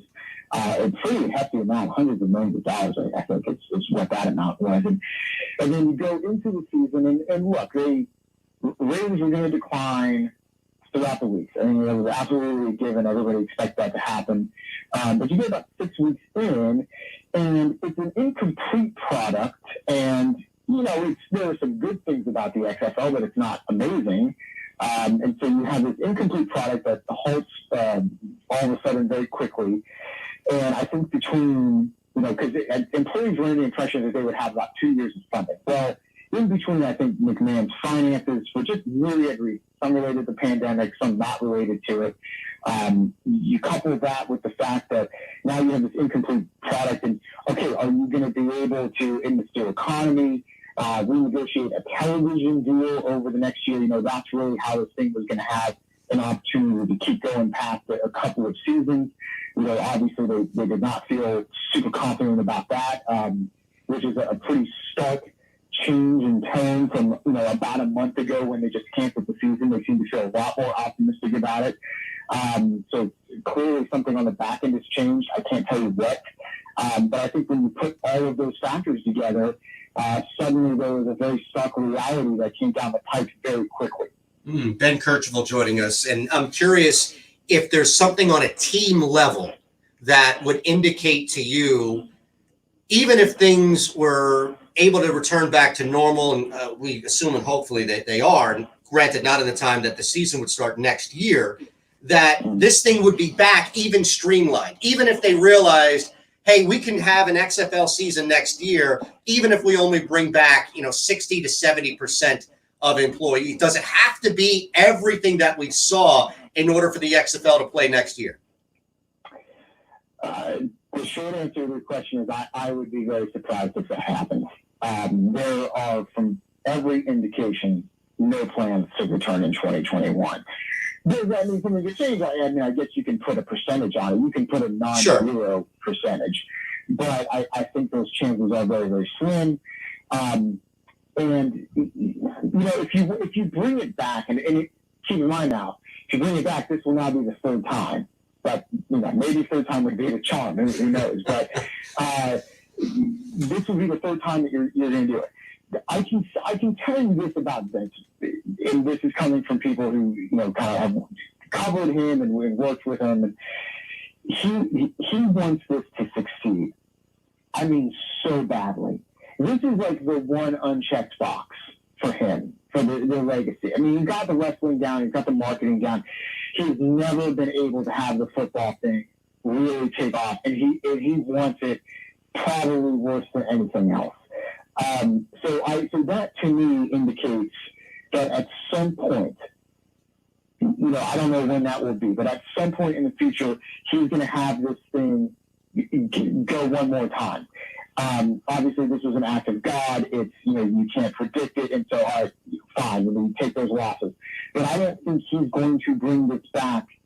He's not going to try to bring something back in a year just so that it exists. I think when he does decide to bring it back, and I do think he's going to give it one more shot, it's going to be because he has the money to fund it. If everything's lined up and ready to go, he's not going to rush this thing back just so that it's on a football field. All things are equal except the pandemic, and I know that's a pretty big variable to remove, Ben, but does this thing go the same way? And I know that's not me trying to ask the same question as I did to open it up, I promise. But I am curious from a team standpoint, like from the team officials and people you've spoken to, I wonder if there was enough to where you could at least say it's kind of tentative and it's kind of built a little bit on some shaky ground, but let's move forward with it, even if he continues to lose money. Yeah. So you're saying remove you mean like just in a vacuum, or like what do you? No, not just to remove did the XFL do so poorly that it would have been gone anyway? No, I mean I think overall people were about on par with expectations with this. Look, they weren't. It's not like they were going out and making money on, say, attendance, right? I mean, some places are going to do well, Sure. some places are not going to do well. So I think they felt okay about that. Ratings decline, okay, and we kind of anticipated that was going to be the case. Level of football was, decent. What you don't have is a lot of star power outside of T.J. Walker. But, you need talent to fill up for that. You need to get guys out of college. Kenny Robinson, who plays for St. Louis Battlehawks, came out of West Virginia a year earlier. He was a really good example of I think, the kind of guy that they really wanted to have more of moving forward. So when you have these sort of bits and pieces of information, and again, you're talking about 6 weeks over the course of one season, you have bits and pieces of information that led you to believe that, okay, you were onto something, but it's hard to really be conclusive about whether they had a long-term viable product. That's why, McMahon would say, here's 2 years, worth of funding, and, it's going to either work or not going to work in those 2 years. And then once you kind of hit that point, then we find out that we have interested media partners who are willing to pay out a certain amount of money to air this product. And then we kind of go from there. I think the overall feeling was that it was more of a success, but again, it's so inconclusive. And I think between this and the AAF, I think people are onto something. It's just, man, the universe has not quite complied. It just happened. I'll miss it, Ben. I really enjoyed it. I watched it every game, not even from a betting standpoint, which seemed to be a lot easier than the NFL, but I will miss it. And hopefully, as you mentioned, there's a plan to do something. I don't have a ton of time, but I wanted to get your thoughts on this. Your colleague, Dennis Dodd, tweeted this a couple of hours ago. NCAA doctor Carlos Del Rio, hate to say it, but for this calendar year, we may never return to normal without a vaccine or some strategies in place. And just looking at the difference of the NFL trying to push back, come back, and college, you still have kids. And I know some of them don't look it, but you still have kids in the travel. I just feel like while the NFL might try to do everything, college football may say, look, it's just not worth it. Yeah, Gene Smith at Ohio State just gave you 50 million reasons why it was worth it. Just in attendance alone. So I think there are a lot of people who want this to happen, and they're going to try to do everything they can to make it happen, modify it. And I don't even know what those details would be. Obviously, it's way too early to even try to start figuring that out. They're going to try, but at the end of the day, you're going to get a cutoff point. And my guess is it would probably be sometime this summer. You're going to get a cutoff point where we say, we're either going to do the morally correct thing or we're not. Yeah. And that's what it's going to come down to. In your gut, what is it? Do you think the NCAA does the morally incorrect thing? No, my gut is that there's so much at stake that college football will find a modified answer somehow, even if it means pushing it back to 2021 or, I don't even know. Again, trying to come up with answers for something that may not even have an answer is impossible. But I think they will try to figure something out. But you're talking about, the travel. Get to that break. Dozens and dozens and dozens of people. It's insane. We're getting into hundreds when you include staff and coaches, and it's every single week, and you're sweating, and it's a minefield for it. And so if you go I don't know that we can do this, as impossible as it may seem. And gotta get out now. They will be great. Ben, I'm sorry, man. You gotta do it. I'm on this hard break. I love chatting with you. Stay safe. Great to hear you're doing okay. Thank you for the time, man. You got it. Ben Kirchhoff will wrap the show next. Sorry. That's all right. You kept having that next question. I know. Well, damn thing with Dennis Dodd, it took me a little bit to get to. Do you mind just texting him and apologizing? I hate to cut people off like that. Yeah, I don't mind. Just thank you. He's really good, so I don't want him to think that. Yeah, no, that's okay. No, he's also the guy who forgot about that one time, too. Yeah. I just think it's very unrealistic. These major university presidents don't feel confident enough to say, you know what, to all of our students all over the world, it's now safe to come back on campus and take the fall classes. But make no mistake, they will find out some way to get this season done, which could mean the semifinals from the Rose Bowl and the Sugar Bowl and the national title game from Miami going on maybe as late as Memorial Day. Pushing the Odds with Matt Perrault. Weekday afternoons from 1 to 4 Eastern on SB Nation Radio. If business, pleasure, or sports fandom takes you to Houston, Dallas, Austin, Fort Worth, or San Antonio, check out CultureMap.com to get the scoop on the local favorites. From the best restaurants, bars, pubs, and clubs to the biggest sights and sounds each city has to offer, Culture Map has it all. Just head over to CultureMap.com. The expert team personally reviews and visits each spot to make sure you get the best experience. And if you're coming back, sign up for free Culture Map updates at CultureMap.com. Wake up call. Thanks, guys. I'll catch you tomorrow, 6 to 9.